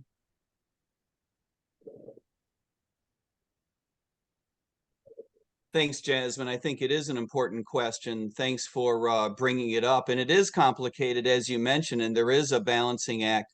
Americans are not going to put up with a completely open border, right? Americans expect there to be some vetting process at the border. But having said that, I believe that the process that we go through today is silly and arguably technologically naive. This idea of having to spend weeks, months, years, in some cases decades to decide whether someone should be allowed in the United States, I think is really dumb. Recognizing that it's apples to oranges, let me say that when I worked for the White House a million years ago, we were able to vet someone in 90 minutes from a cold start. If you're not on a list of some sort, the presumption should be that you should be allowed to come into the United States. And look, as an economist, not merely as a libertarian, but as an economist, I understand that immigration is good for the United States. It's good for us economically. It is good for us fiscally, which most Republicans would never want to admit. It's actually good for our government balance sheet. It's also good for us culturally. I believe that immigration is one of those things that defines America in contrast to other democracies around the world. It is part and parcel of the American experience that we include many immigrants, and that we do so on an annual basis as a significant proportion of our population. So what I would do is surge the necessary resources, and none of us are fans of spending more money, right? We should be spending less money at the federal level. But I would repurpose some of those Defense Department resources to the border in order to vet people through much more quickly. This means bringing new technology to bear, as well as a greater number of individuals, so that we can process people through into the United States much more rapidly. One of the big reasons that we need to do this is to cut down on the incentive to come in illegally. As you likely know, most people who come into the United States come in illegally. And one of the things that was really impressed upon me in a horrific way when I spent a couple of days down at the border, at the Arizona-Mexico border last year, is what a huge humanitarian crisis we have on our hands. Most people come in illegally. Most of the people who come in illegally do so in some form of assistance from a human trafficker. We call them coyotes on the other side, and on the American side, they use apps that in so many cases lead to people being sold effectively into some form of indentured servitude. This is a real stain on our image as a nation. It is a complete violation of our values. We should not be allowing people to be treated like this. And so I believe that we need a much more pro-immigration policy, but we also need a much more pro-immigrant policy. We need to treat people with more dignity than to allow them to be brought in this way. So I would surge resources to the border to vet people in more quickly. I would also surge resources to the border to prevent, to dissuade people from coming in illegally.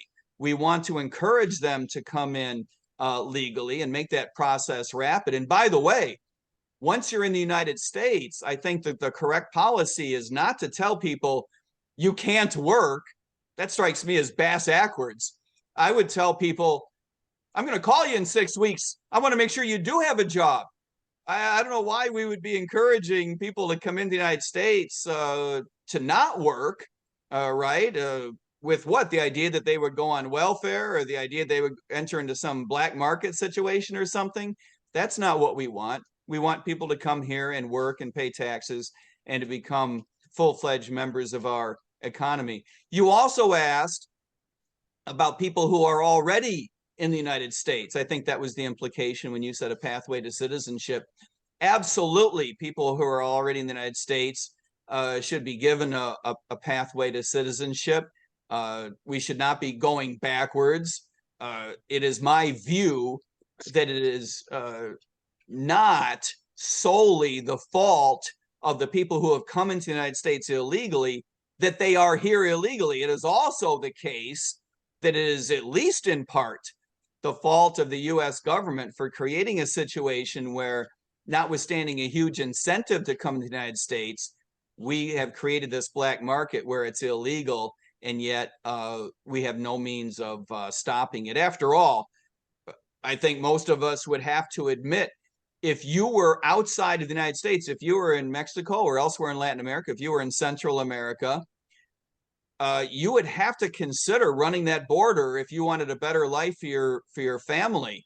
It seems to me absolutely I would be doing it. Indeed, I got to say, if we know of people who are not thinking about it, I got to say, why? Why are you not thinking about running the border? Why are you not thinking about coming into the United States? We have a great economy with problems that we need to address and make it stronger. But this is the place to live and raise a family, and I think we should be proud of that. Awesome. I think it's appropriate. Let's keep this ball rolling. And Jasmine, if you want to address Gavin, you can do as you please. Hello. Hello.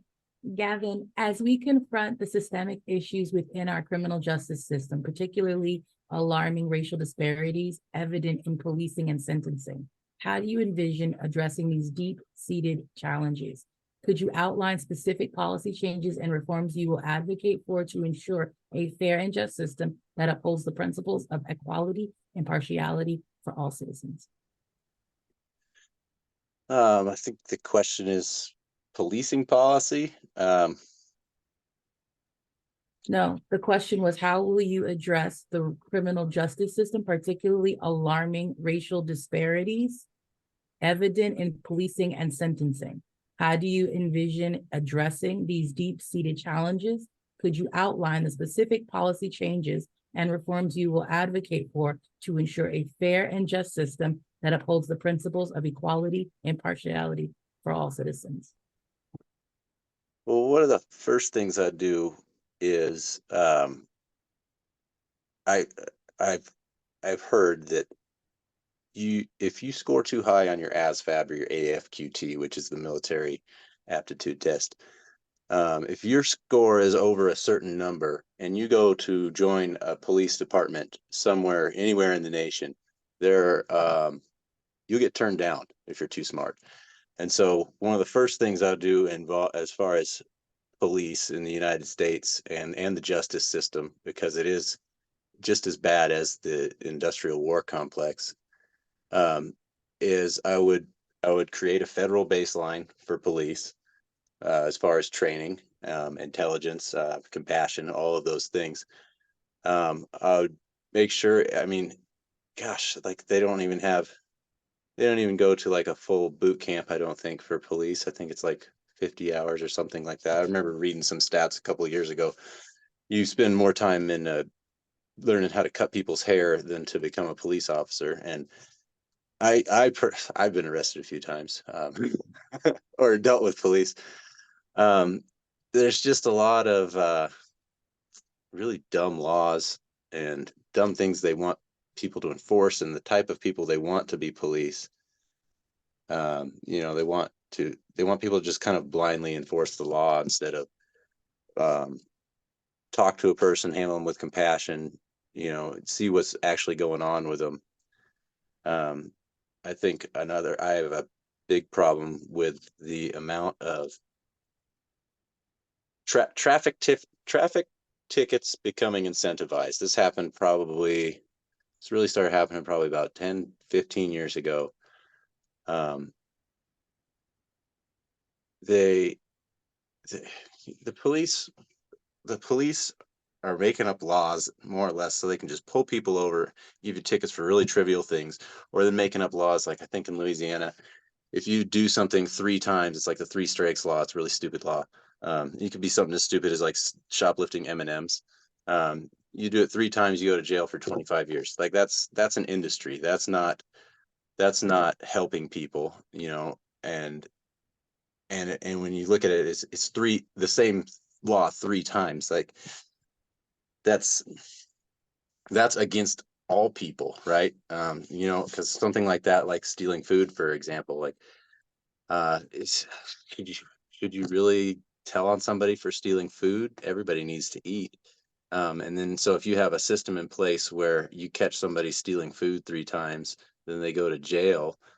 That's just not fair to anyone. I don't that incentivizes a police state, and I'm not someone who's a big fan of a police state.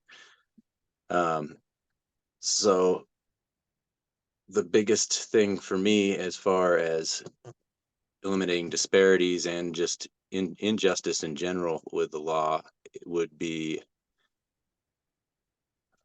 taking that incentive away, demilitarizing the police. The police should never become military. That's not their job. Their job is to, stop a domestic situation from escalating between partners. Stop somebody from maybe killing themselves. Somebody to call. And like I'm kind of from a small town, so like I mean you should be able to call the sheriff and just go fishing with him if you're having a bad day. I mean, if they've got an emergency, obviously do that. But I think that type of policing, reforming the police at a federal level, so that throughout the whole country they are a little more like a social worker or something, so that they do de-escalate situations instead of escalate situations, because a lot of crimes are just, they're not violent. There's just so many not violent crimes to be in jail for, and it does, it affects different communities depending on where you are disproportionately, because there's also different groups and fraternities in those areas, all influencing the economy, influencing who they like, who they don't like, blah blah blah. But bottom line is just creating that police academy, police standard that is as high as what maybe like the military, like the Navy or the Marine Corps, where and compassion needs to be a big part of that, because we shouldn't be looking for reasons to put people in jail because all they do is just rot away. That's just a wasted life. So it would just be a whole head over heels overhaul. Because I mean, back to the ASVAB thing, I know people that I think would be wonderful police officers because they are nice to people and the way they handle people, the way they talk to people, the same across the board, but they don't pass the psychological eval for many reasons. And some of those reasons aren't very savory at the end of the day. Thank you. I don't know if Ashaki has a question for any of the candidates, and this applies to anyone. Jasmine, thank you for those two well thought out questions. They were great questions, and we can also use those types of ideas going forward. But again, I thought they were very in-depth questions, and thanks to Mike and Gavin for addressing Jasmine's concerns. Ashaki, do you have a question for any of the candidates? I do. I will ask this question of Mike first and then to Jasmine. The question is, what would you do to ratify the 13th Amendment? I think it's an amendment that needs to remove the word slavery, because what it does is for people that have been imprisoned, they are now deemed slaves. And to that, the second part of the question is, would you also stop corporations from using prisoners as slaves to basically use them as free labor to benefit their companies without actually paying wages to those individuals at a rate where if they were free, obviously not incarcerated, they could have a livable wage, but because they have quote unquote slave labor, it can be used because, as you may know, people are disproportionately put in prison. And what Gavin was talking about, those petty laws, those 3 strikes laws, well, that's free labor for that, basically for that state. That's why some of those laws are implemented.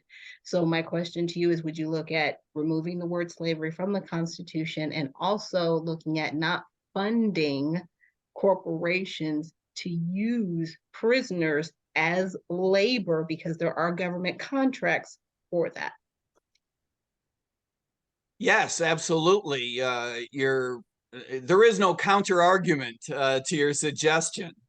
We should get corporations out of the business of providing private sector prisons, not necessarily as a matter of efficiency. I'm sure lots of business folks and economists could build a case that, there is a buck to be saved, but because so often it does create these incentives for manipulation to take place that runs afoul of our values as communities and as a society. We do not want prisoners to be used as cheap labor to benefit corporations, to benefit the state, or to benefit anyone but themselves, right? So yeah, we need reform completely. And to your point, I agree. The word slavery has no business in our public discourse, round or square. You and Jasmine both have brought up important issues about imprisonment. We have in the United States not just too many people imprisoned, but far too many people imprisoned, right? By an order of magnitude. And you are absolutely correct that it is a system that is biased against minorities, against Black Americans in particular. And by the way, that's on top of the fact that even too many white people are imprisoned. So in a system where too many white people are imprisoned, and then on top of that, you've got a bias against minorities. Well, the number of Black Americans who are imprisoned is too many, far too many. And I believe that this has, I don't want to accidentally, belittle the issue and say that this is an easy fix, because it's not. It is a cultural fix and fundamentally an institutional fix that we need to chase after, and it's going to take some time. But there are specific things that we can do to make the situation better. Gavin was talking about policing.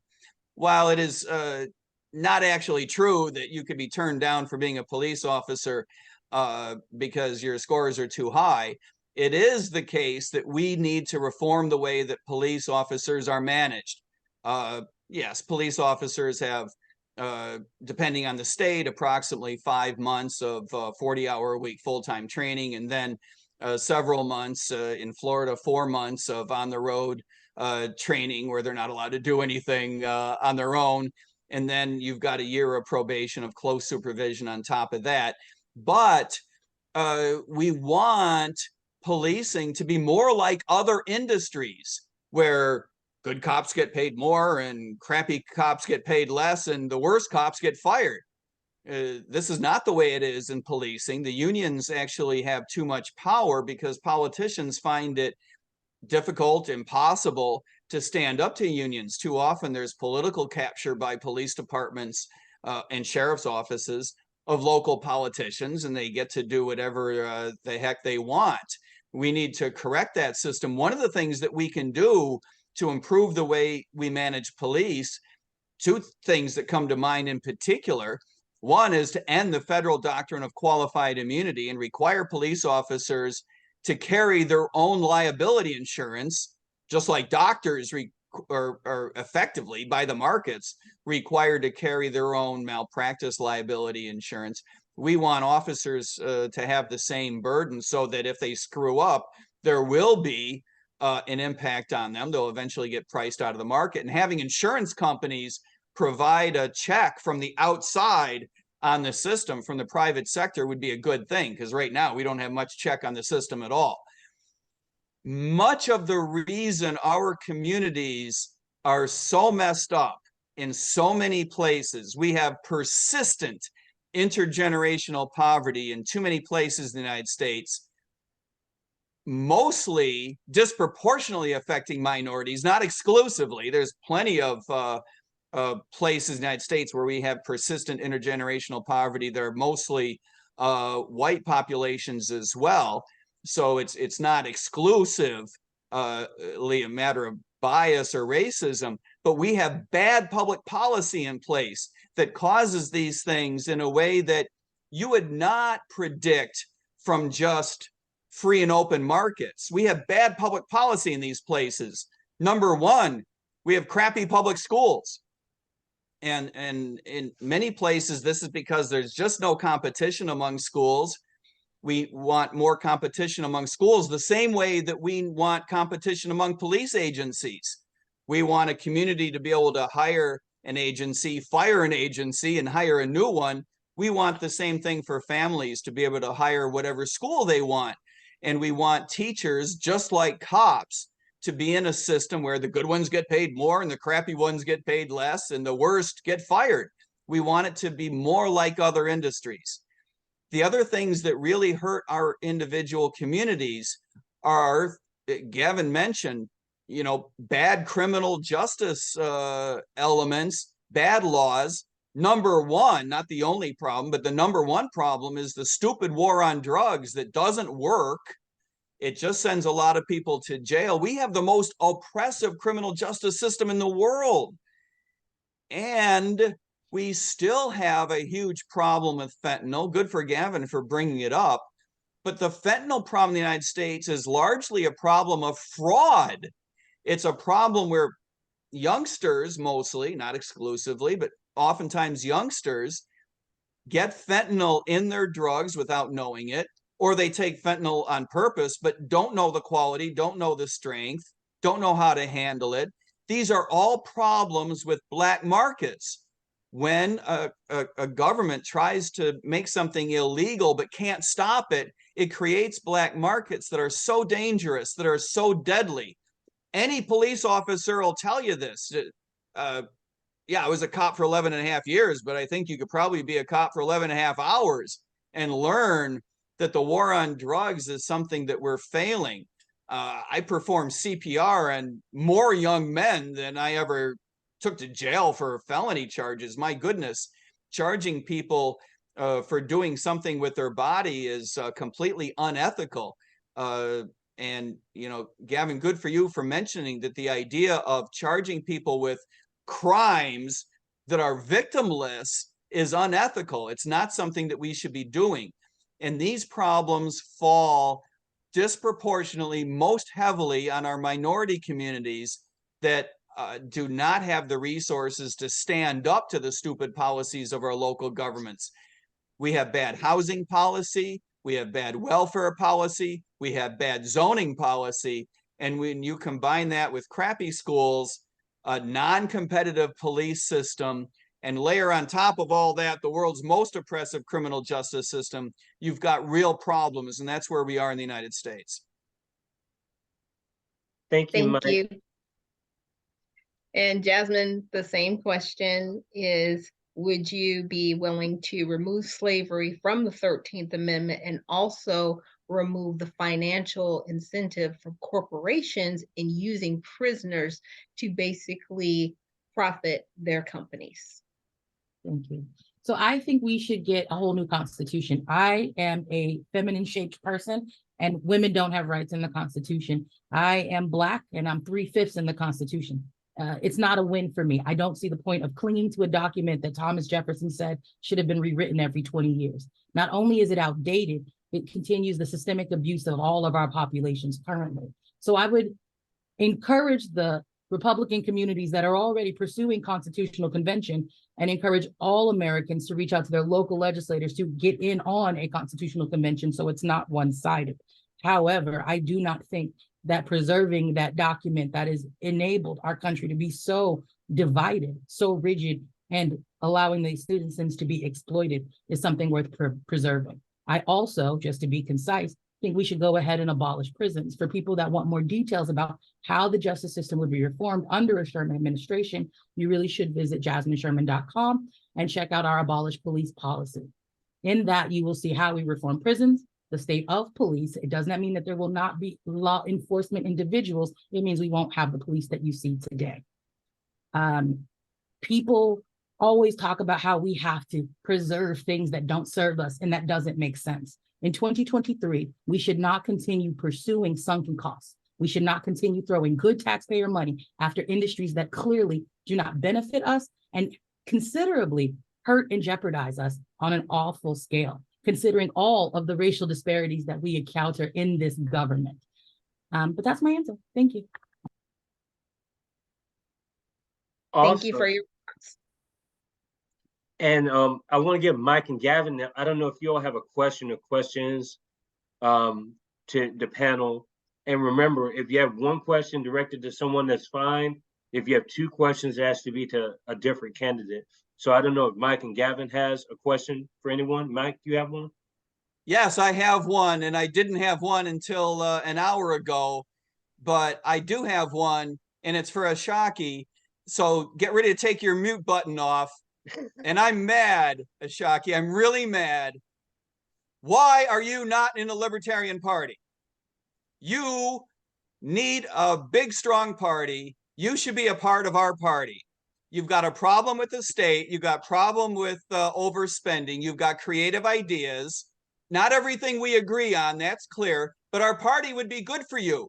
We argue, we fight, and then we go have beers together.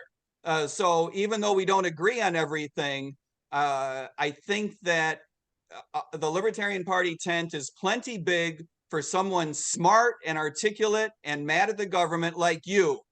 Why are you not in our party?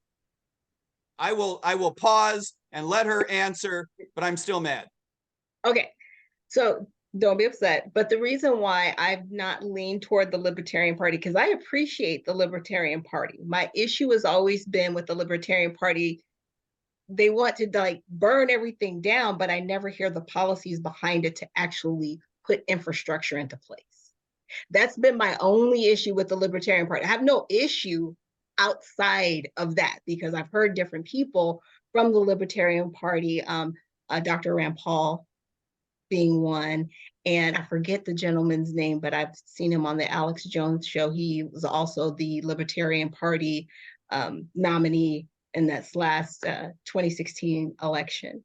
So I don't have an issue with the Libertarian Party. I've just never connected with anyone from the party. But the only thing I've seen from libertarians is I need to see better policy backing, right? If we're going to tear down the Department of Education, okay, I'm all for it. What's your policy?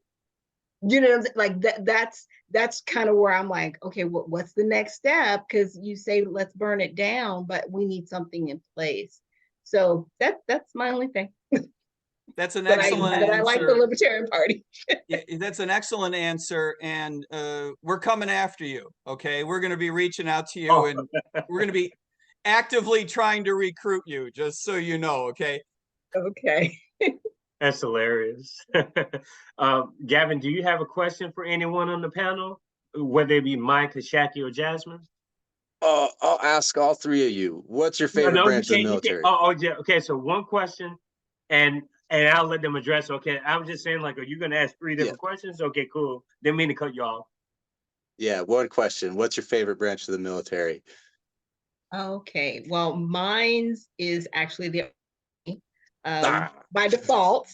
Which one is that? Because my husband, he is a 23-year veteran, and then my last two ex-husbands, they were also in the Army. So for some reason, I was just drawn to Army men. But I respect all branches of the military. Working at Grissom Air Force Base in that environment gave me the opportunity to see different individuals from all branches, and knowing that they all need assistance, especially our reservists that we don't always talk about, who go out on the front lines and separated from their families, and sometimes suffer credit issues when their payments aren't made on time for medical bills, which is something I got to assist with when I worked at Grissom Air Force Base.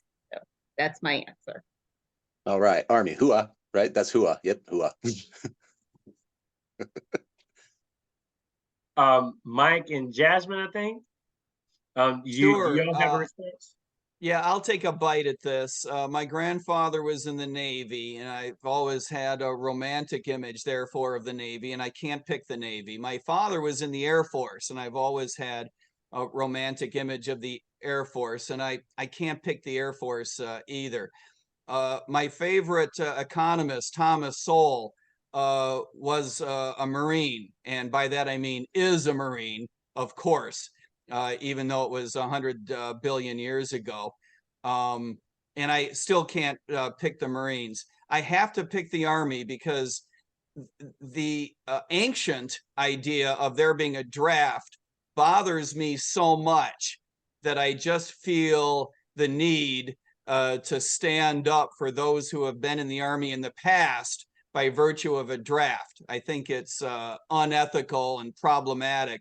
And so I want to stand up for the Army to continue to be institutionally a volunteer Army, and to get rid of the idea of selective service, even as a standby proposition. Yeah, I think that the draft in general is an egregious violation of men's rights around the world that doesn't get addressed very much. If you really think about it, enlisted military is the bottom of the totem pole for human trafficking, and shit rolls downhill. So I agree. It was interesting the way you said men's rights. Yeah, I would be open to the idea of if men are going to sign up, I should say, be required to sign with selective service, women should too. That'll double the number of people who are pissed about it, and maybe we can end it altogether. yeah, I would say get rid of it altogether. There's no reason to drag women into it. That's a horrible idea. let's allow Jasmine to answer Gavin's original question, which was the favorite branch of the armed forces. Let's allow Jasmine to answer that. So I'll be honest, I have a relative serving in every branch currently of the armed forces. So I don't have a favorite, but I do know that our servicemen and women do not make enough money to survive. Currently, there are enlisted individuals who are relying on food stamps. And so I think it's cool that we all think service people are great, but we should pay them and show them the respect that they deserve. Their families are suffering while they're saving us. Their families are not getting the things that they need. Their children are moving around from place to place because of our random whims. I apologize. I don't have a favorite branch, but I do know that all of the branches currently are being exploited, and we owe them more money and more protections. Yeah. Oh yeah. Yep. Thank you all so much. I want to go to the fourth part, because I want to kind of limit this to 5:30 my time, because that'd be 2.5 hours, and that's plenty of length for the audience to get kind of an insight into this.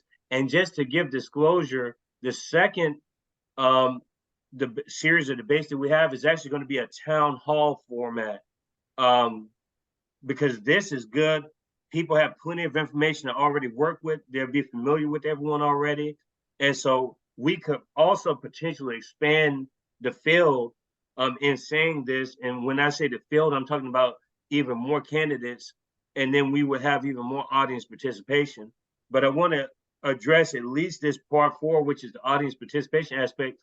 Had a lot of questions submitted in. I don't want to nitpick and only choose like 3 of the 15, but I just don't think we have enough time to go through all these different questions.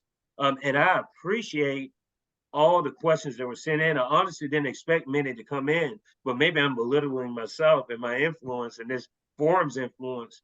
But again, thanks to all the beautiful, beautiful people out there and the people who follow Kiko's Freethinkers Forum on the YouTube channel. And the questions are very well thought out questions. I appreciate it. This is not directed to anyone in particular. If you want to answer the question from the audience member, you're more than welcome to. You don't have to answer the question. Some of these are very pinpointed questions.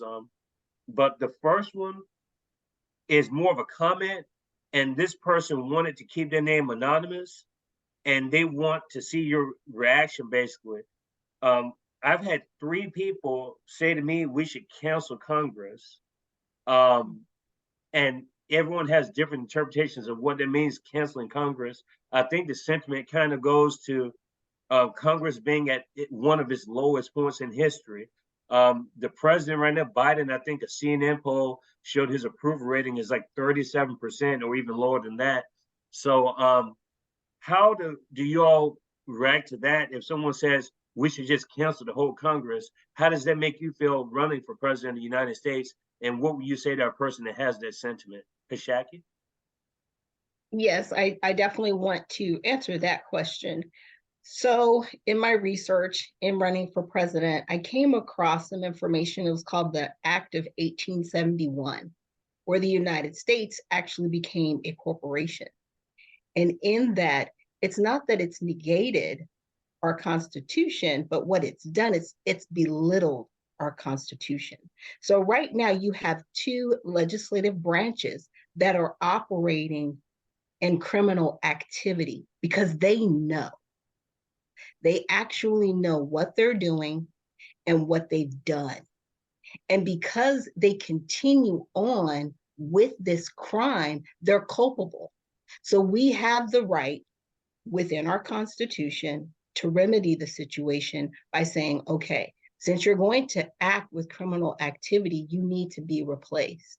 There was actually somebody who brought a Supreme Court, I want to say it wasn't a piece of legislation. They brought an act against Congress with this last session of the Supreme Court because they said that they were acting not within their duty of Congress. So that is actually a real thing that's happening currently. And that was with them imposing the last election, which they should have done certain things and they didn't. And so somebody brought that to the Supreme Court. And unfortunately, the Supreme Court decided to not actually, continue it and bring it forward. However, like I said, with the Act of 1871, because Congress is acting with criminal intent, they've violated the 9th Amendment with all of the bills and legislation, especially with this last issue of COVID. They violated the Constitution, but we need to hold them accountable. So I'm okay with what that person is saying. They're not saying cancel Congress, get rid of it. They're saying those individuals need to be removed because they were involved in criminal activity and they need to be replaced. Awesome. Mike, I see you have your hand up as well. Yeah, I'm certainly with Ashaki in spirit. I think that the right way to go at it is something that I mentioned earlier, that we need to give states an opportunity to opt out of federal supremacy and to unilaterally resolve conflicts between state law and federal law. This would effectively give states a capability to cancel a lot of what comes out of Congress that is silly and stupid and imposes itself on the citizens of any particular state. A state could stand up to it. For example, I'm a big believer that the federal government should not, Congress should not be able to impose taxation directly on individuals. The federal government, to the extent to which it needs to raise revenue, should be going to states to do it. And I believe that state legislatures need to stand up for us to put some leverage on Congress to cut back the amount that it spends. So it is difficult to just cancel Congress. There are ways to limit its power. Thank you. You can cancel it. It's in the Constitution. It says it. We can get rid of them. We have remedy. We just need to exercise it. Yeah, you're right about that. But as a good new friend of mine recently said, you need to be careful about tearing something down without good policy to replace it. And I fear what would happen if we got into the business of replacing congresspersons, because it can be abused. Who would make that decision, and would we effectively be replacing the people's right to send whichever representative they want by allowing someone in the federal government to remove these idiots according to whatever they set as standards? And so I worry about that a lot. No, well, you already have people that are running against those people. So that's all I'm saying. They would just be disqualified. That's all. Go ahead, Jasmine. Let's Jasmine get in on this. Yeah. People that want to go ahead and remove Congress, you don't have to wait for me to be elected to do so. All 435 House seats are up for election in this upcoming election. If you are over 25, I suggest you run for office. If you are mad at the way current things are, I suggest you run for office. I have no problem when I'm elected making sure that American voters save money by abolishing the Senate, which is the cooling saucer that we don't need, and using blockchain technology for one voting from your cell phone to make those decisions. We have a pathway to do this. The problem is I need 435 young people over the age of 25 to run for office so we can replace the octogenarians and their stale ideas. Thank you so much. See, there's the idea. I'm not saying burn it down. I'm just saying to Jasmine's point, let everybody else run. And those that are in there now, they're ineligible. That's all I'm saying. Easy peasy.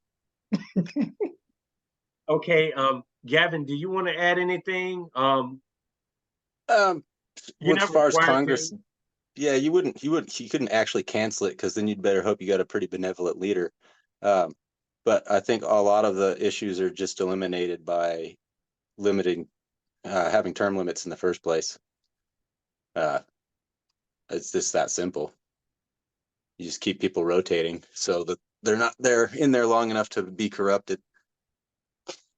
Which is that's a point you raised. I think in our second interview, a viewer actually had a direct question for you where you answered the question like that. I think they talked about the term limits aspect, and you addressed that in that second interview. This question is interesting, very precise. Please tell us about the meaning and importance of the 10th Amendment to the Constitution and how this would affect your efforts in office. Whoever wants to address that question. Mike has his hand up. Sure, I'll go first. I don't mean to take up too much time. The 10th Amendment is extraordinarily important, even by the standards of the Bill of Rights. And unfortunately, one of those things that's been almost completely disregarded by our federal court system over the decades, over the centuries. We need to get back to the constitutional idea that if it is not explicitly written in the Constitution as a power of the federal government, then the federal government shouldn't be in that business, whether that's a regulatory issue, a legislative, a spending issue. We need a different style, a different attitude coming from our federal government. So this is the reason why I believe that we need to spin out power back to the states by allowing states a constitutional vehicle to opt out of federal supremacy and to unilaterally resolve conflict between state legislation and federal legislation to effectively nullify some of the stupid stuff that comes out of Washington. Alternatively, we could pass the 10th Amendment over again and say, this time we mean it. But I am pessimistic that would actually work. But I do believe that we need to find ways of standing up for the spirit of the 10th Amendment, because the court system in the United States just won't do it. I'd like to answer the next question. Sure. So I have already explained, I do not think that the Constitution is something worth preserving based on how it treats people that look like me. But for people who are listening and watching this debate, because we do not have a good education system, I'm going to tell you what the 10th Amendment is. The 10th Amendment basically says that the power is not delegated to the United States by the United States in the Constitution cannot be pushed onto the states, essentially, right? The problem with that is we live in a country where states have shown that they have deference among their populations. In the state of Alabama, they are literally putting racist Jim Crow laws back on the books. And so Mike would have you suffering if you're Black in that area without help, because the federal government wouldn't be pushing information or rules onto states. We have situations like Florida where the governor is abusing population, so much so he cost farmers money with his outlandish immigration policies. So when I hear people say things like we should trust the states, and I look at Kay Ivey using the PPP money that she got for the state of Alabama for prisons, and I see that mismanagement, I do not think that the states that have racists and bigots still within their infrastructure, because they're not dead. Ruby Bridges, it's only 60, has an Instagram. So leaving things up to the states while we still have corrupt, racist, bigoted individuals within those states, within the power. And I would use the example of what happened in Tennessee, another state where the power is being abused to harm minorities.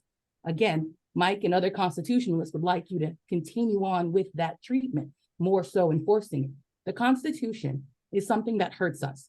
It was great as the first pass originally, but we have technology, we have education, and that document does not represent us. I hope it does not represent a lot of us on this stage, considering how it has been impacting individuals' lives. Thank you. And I'd like to also echo what Jasmine was saying, because there's also a mayor in Alabama. He's been locked out of the office because they decided to change the locks on the door so he can't do his job, even though he was duly elected in the city to be the mayor of that city. Where is the federal government to protect this individual from the governor, from the other House members who have not come to actually help him? Where does the 10th Amendment help this person? So those are the things, you know, even though you may just now be hearing about it, but these are the cries that have gone out. And so if we're gonna actually, you know, do the 10th Amendment, let's really do it. Gavin, do you have a response? And then we can go back to Mike. Yeah, I was looking. I had to look it up to get the words right. You know, the 10th Amendment kind of contradicts the First Amendment, and I'm going to use abortion as the example because I kind of view that as a kind of a religious thing, right? So that would be protected under your First Amendment, right? And you've got states that are allowing for laws now, which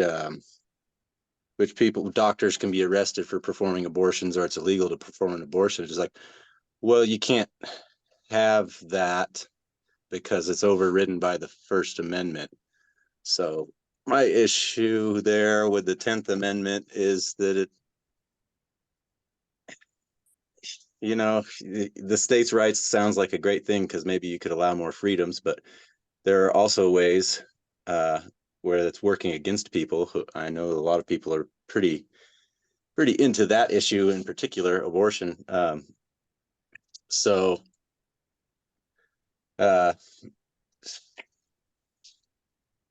yeah, I don't know. That's just seems contradictory. Was kind of my only thought on it.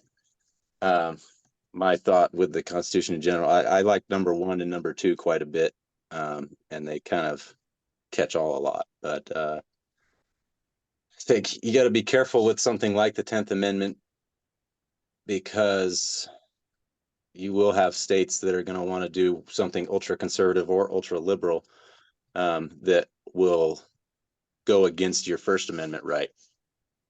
Okay, Mike, if you could just briefly, I know you want to respond, you have your hand up, briefly respond, because we do have some time constraints. I want to allow Jasmine to give their closing statement before they go, and possibly address this last question from the audience member. But Mike, if you could briefly address anything that you wanted to. Sure. The question you asked, Kiko, is about the 10th Amendment. It was not about the protection of civil liberties. And I think that there's been some confusion. Yes, I think we all agree, maybe we don't, but I think we all agree that we want a more muscular federal government when it comes to standing up for our civil liberties, including the First Amendment and Second Amendment, including the Fourth Amendment that we discussed earlier. This is a completely different issue than the 10th Amendment. The 10th Amendment says that when it's not in the federal Constitution, that the federal government doesn't have the right to get in the way of states. When it is in the federal Constitution, like standing up for our civil liberties, yeah, we want the federal government to do its job, as limited as that may be. Okay, thank you for addressing that, Mike. Let's go to possibly the final question. I'll throw the final question out. Again, Jasmine has to get off very soon, and so I'm going to allow Jasmine to give their final statement. But just so Jasmine has the question before they go, the question is addressed towards the non-voter. How would you speak to a non-voter who doesn't have any hope in the system as it stands right now? And this actually correlates with a poll that I gave a few weeks ago on Kiko's Freethinkers Forum on our YouTube channel, where 80% of the people, it was over 15 votes tallied, and 80% of the people said that they would consider a third-party candidate, and the other 20% said that they're not going to vote at all. They're going to sit out completely. So I don't know if Jasmine wants to briefly touch on that, and then if you want to issue your closing statement too. And thank you so much for coming on to this first exclusive debate on Kiko's Freethinkers Forum. And hopefully we have you back on, Jasmine. Thank you. So real quick, I have been running my campaign successfully based on non-voters. People like actually having something to vote for. They think I'm adorable, and so they're hard to resist. But really, non-voters are people who have decided that it's a scam, right? Democrats and Republicans are two wings on the same bird. There's nothing to vote for. In 2024, this will be the first election when we actually have candidates on the ballot that are talking about what people want. Actually, people have said, we will turn out if we're talking about universal health care. We will turn out for UBI. The issue isn't that the voters are not interested. It's that they have to have something to vote for. And so just to wrap my stuff up, ladies and gentlemen, and non-binary individuals, fellow citizens, and believers in the promise of a brighter future for America, as we find ourselves at a critical juncture facing a decision that will shape the course of our nation, I implore you to consider the analogy that running for president is akin to taking the wheel of a car. Yes, the vehicle is important, but what truly matters is the person behind the wheel. I'm not just a candidate. I am an experienced, fearless driver. We need to navigate the troubles that lie ahead. For far too long, our nation has been stuck in the slow lane, hesitant to take bold steps necessary for progress. We've devoted ample time to analyzing problems, scrutinizing data, and pointing fingers. We are all well aware of our challenges. Now is time for action. I embody the courage needed to shift into the fast lane and accelerate the change our country requires. I recognize that our journey is not hindered by a lack of resources, but by a lack of will. It is about execution, not just rhetoric. We need a leader unafraid to confront the fundamental issues plaguing our society. Consider this. Our hard-earned tax dollars should be the fuel propelling us forward, ensuring that every citizen has a roof over their head, access to quality healthcare, and an education that opens doors. The issue isn't a shortage of funds, it's the misallocation of those funds. I'm dedicated to redirecting our resources to benefit people, not just corporations, wielding undue influence. Our generation of millennials are continually weathering storms that test our resilience and character. However, we cannot allow fear to dictate our future. Fear may have stopped Shirley Chisholm, but it's time for us to break free from those chains. The suffragettes faced fear head on to secure our rights. Martin Luther King marched and James Baldwin wrote through those fears. It's natural to be afraid, but it's unacceptable to be complicit or to capitulate. Now is the time that we shift our focus beyond our borders. It's time for America to pivot from business of imperialism to the policy and businesses of justice. Our foreign policy should be a force for good, promoting freedom and equality. We must stand up for the oppressed in Palestine, the Congo, the Sudan, and Tigray. I understand the importance of a global perspective where compassion and justice guide our actions on the world stage. In 2024, I would like you to cast your vote not just for a candidate, but for a visionary leader who understands that driving nation forward requires bold courage and unwavering commitment to the people. Vote for me for a future that is equitable, compassionate, and just. Together, let us steer America towards a destination where all citizens thrive, both at home and abroad. Peace, love, and hair grease, y'all. Thank you, Jasmine. Again, this will air at 7:45 Eastern. And so as soon as we get off here, I'm going to be working on just the description, and I'm going to get this out so your audiences have the benefit of this wonderful first exclusive presidential forum on Kiko's Freethinkers Forum. I think it's been a wonderful experience. And I'm not trying to toot my own horn, but I mean, hard to find any bad episodes if you look through the archives. But anyway, I guess I am kind of tooting my own horn. But anyway, got to have some humor sometimes. But the non-voter question, I want you all to address it if you want to answer it. You don't have to answer the question from this audience member. And this is from 4 different audience members. And so I've compiled it into one question because there's been a common theme in the questions that I'm not going to vote this election cycle, but kind of going to what Jasmine was saying, there's a sentiment that people would vote for something if they felt that they had something to vote for. So how, again, to the original question that was posed, how would you speak to the non-voter who has this thought process, and what would you say to them to instill confidence in their belief in the system? This can go to Mike, Gavin, or Ashaki if you want to answer the question.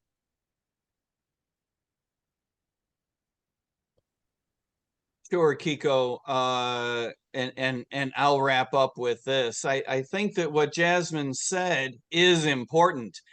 I think that the reason that our non-voters, is because they don't like the system, the political framework that they see as their only choice up until now. We recognize that the Republican Party and the Democratic Party no longer have as many distinguishing characteristics as they used to. They seem to have merged and melded into one. They spend too many of your resources. They impose themselves on your lives with too much regulation. The simple dignity of being represented by a foreign policy that aligns with your values has been taken from you. The simple dignity of being able to raise your children the way that you want to has been taken from you. You want a completely different choice from what is before you today. I believe that the kind of campaign that I'm putting together, the Libertarian Party campaign, is one that makes sense for you because our values align with yours, which is to say, a government of delimited powers, of fiscal conservatism, reducing the footprint of government, reducing the government's ability to project military power around the world, changing fundamentally the way that we conduct monetary policy in the United States so that we stop undermining your ability to provide for yourself and your family. We keep eroding the value of your wage through our crappy monetary policy. These are fundamental level changes, not the kind of changes you're going to get from a Republican or a Democrat. Jasmine mentioned the metaphor of an automobile. I think that this is really important. I do not want the style of government that says a politician is going to be sitting behind the wheel. We want you as American citizens to be driving your own individual cars. We want you to be the captains of your own lives. I don't want a government that sits behind the wheel. And I sure don't want a system in which the government feels like our tax dollars are the fuel. I'm sorry, but the fuel that makes our economy go is individuals being able to keep the value that they earn, the product, the wages of their labor, so that they can make decisions for themselves and for their families. They can make investment decisions. They can make retirement decisions. They should be able to make educational decisions for their kids. They should be able to make medical decisions without the government getting involved and effectively requiring all your decisions to be made by insurance companies. This is not the way that the economy should work. We want a new style. We want a brand new relationship between the government and us. We should not be tolerating government making decisions for us. You can check out my plan, pardon me, you can check out my plan at goldnewdeal.org, because I believe that we need a new deal, a gold new deal, which is to say a reversal of the New Deal that FDR put in place in the 1930s, a plan that forges a new relationship between us and government so that you can make decisions for yourself, keep the product of your labor, and have policies that better align with your values. Thanks a lot. Thanks, Kiko. Was that your closing statement too, just to confirm? Absolutely. Okay. Oh, and one more thing. I want Ashaki to join the Libertarian Party. Now I'm done. I knew you were going to do that. Ashaki and Gavin, either one of you all, let's go with Ashaki first. Addressing, if you want to, the non-voter question that was posed, and also your closing statement. Okay, I will think about your offer, Mike. You know, I do have the Redemption Party, so maybe the Redemption Party and the Libertarian Party can see where we can have a meeting of the minds.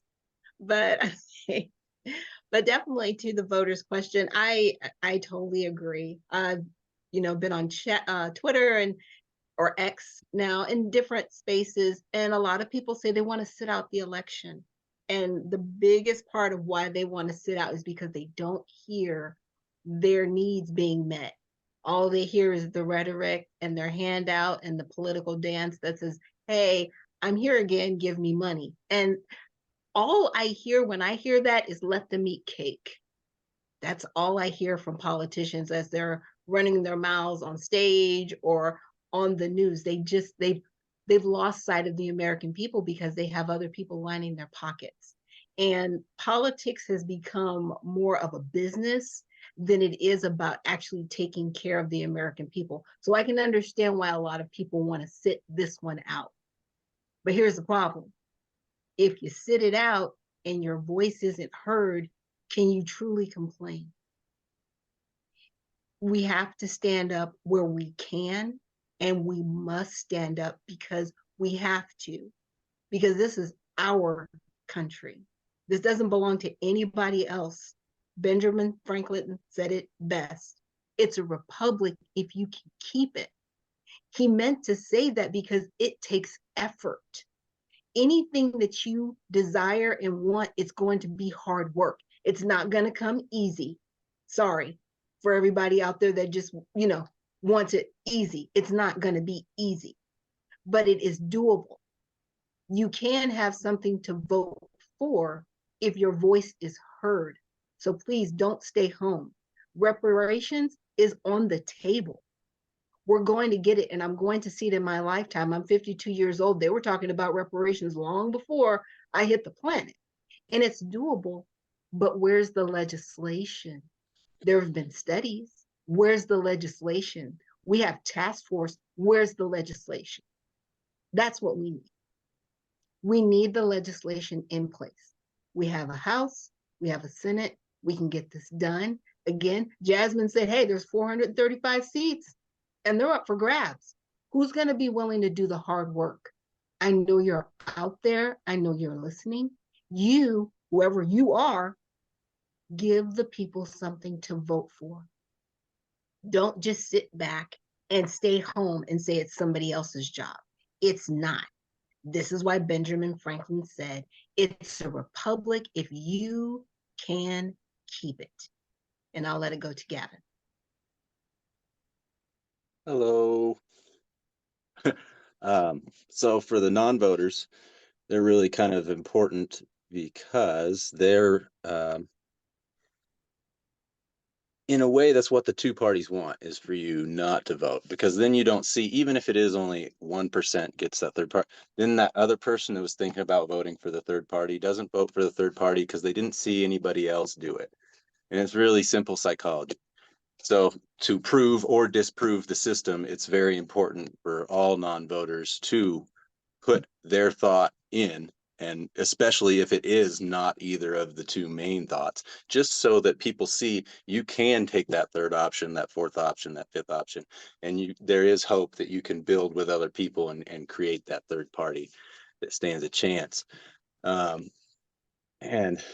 on that note, there's a saying for my closing statement. There's a saying, it goes, give me control of a nation's currency and I care not who makes its laws. And my counter to that is, give me control of the world's greatest military and I care not who prints the currency.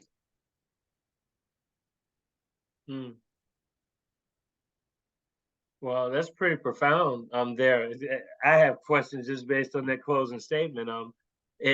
I just want to make sure that everyone has everything that they want to say, because if I understand this correctly, everyone has used their closing statement, right?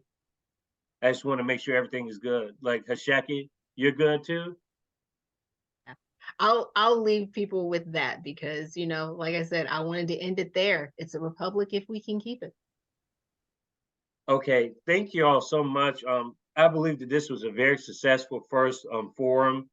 We covered so much information. I didn't expect it to go 2.5 hours over, or not over, but 2.5 hours.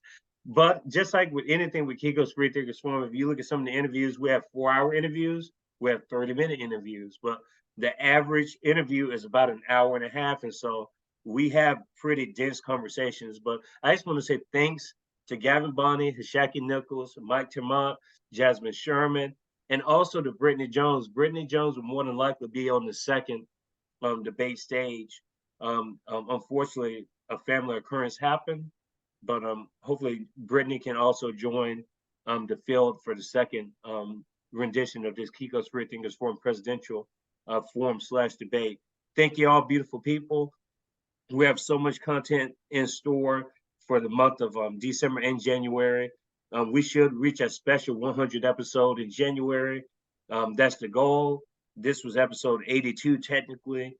But again, beautiful people, enjoy the rest of your evenings. I hope you all consider these candidates that I put on to my forum, and consider third-party candidates, independent candidates. We don't really promote Democrats and Republicans. I'm going to be 100% honest with you. I've reached out to Robert Kennedy Jr. I've reached out to Vivek Ramaswamy. So it's not like I don't reach out to people, even though I really deep down ideologically don't really feel the need to do it, because they already have the platform. They've already rigged the system in a way to benefit the two-party system with the presidential commissions and everything else. But just to show out of good faith that I'm not just closing people off. I am reaching out to people, but they don't want to reach back to me, which is totally fine with me, because I want to shine light on third-party candidates and independents anyway. Enjoy the rest of your evenings. I encourage everyone to subscribe for free on Kiko's Freethinkers Forum YouTube channel. Tell all your friends and family about us. And remember, you can't unthink free thought. Enjoy the rest of your evening. Cheers.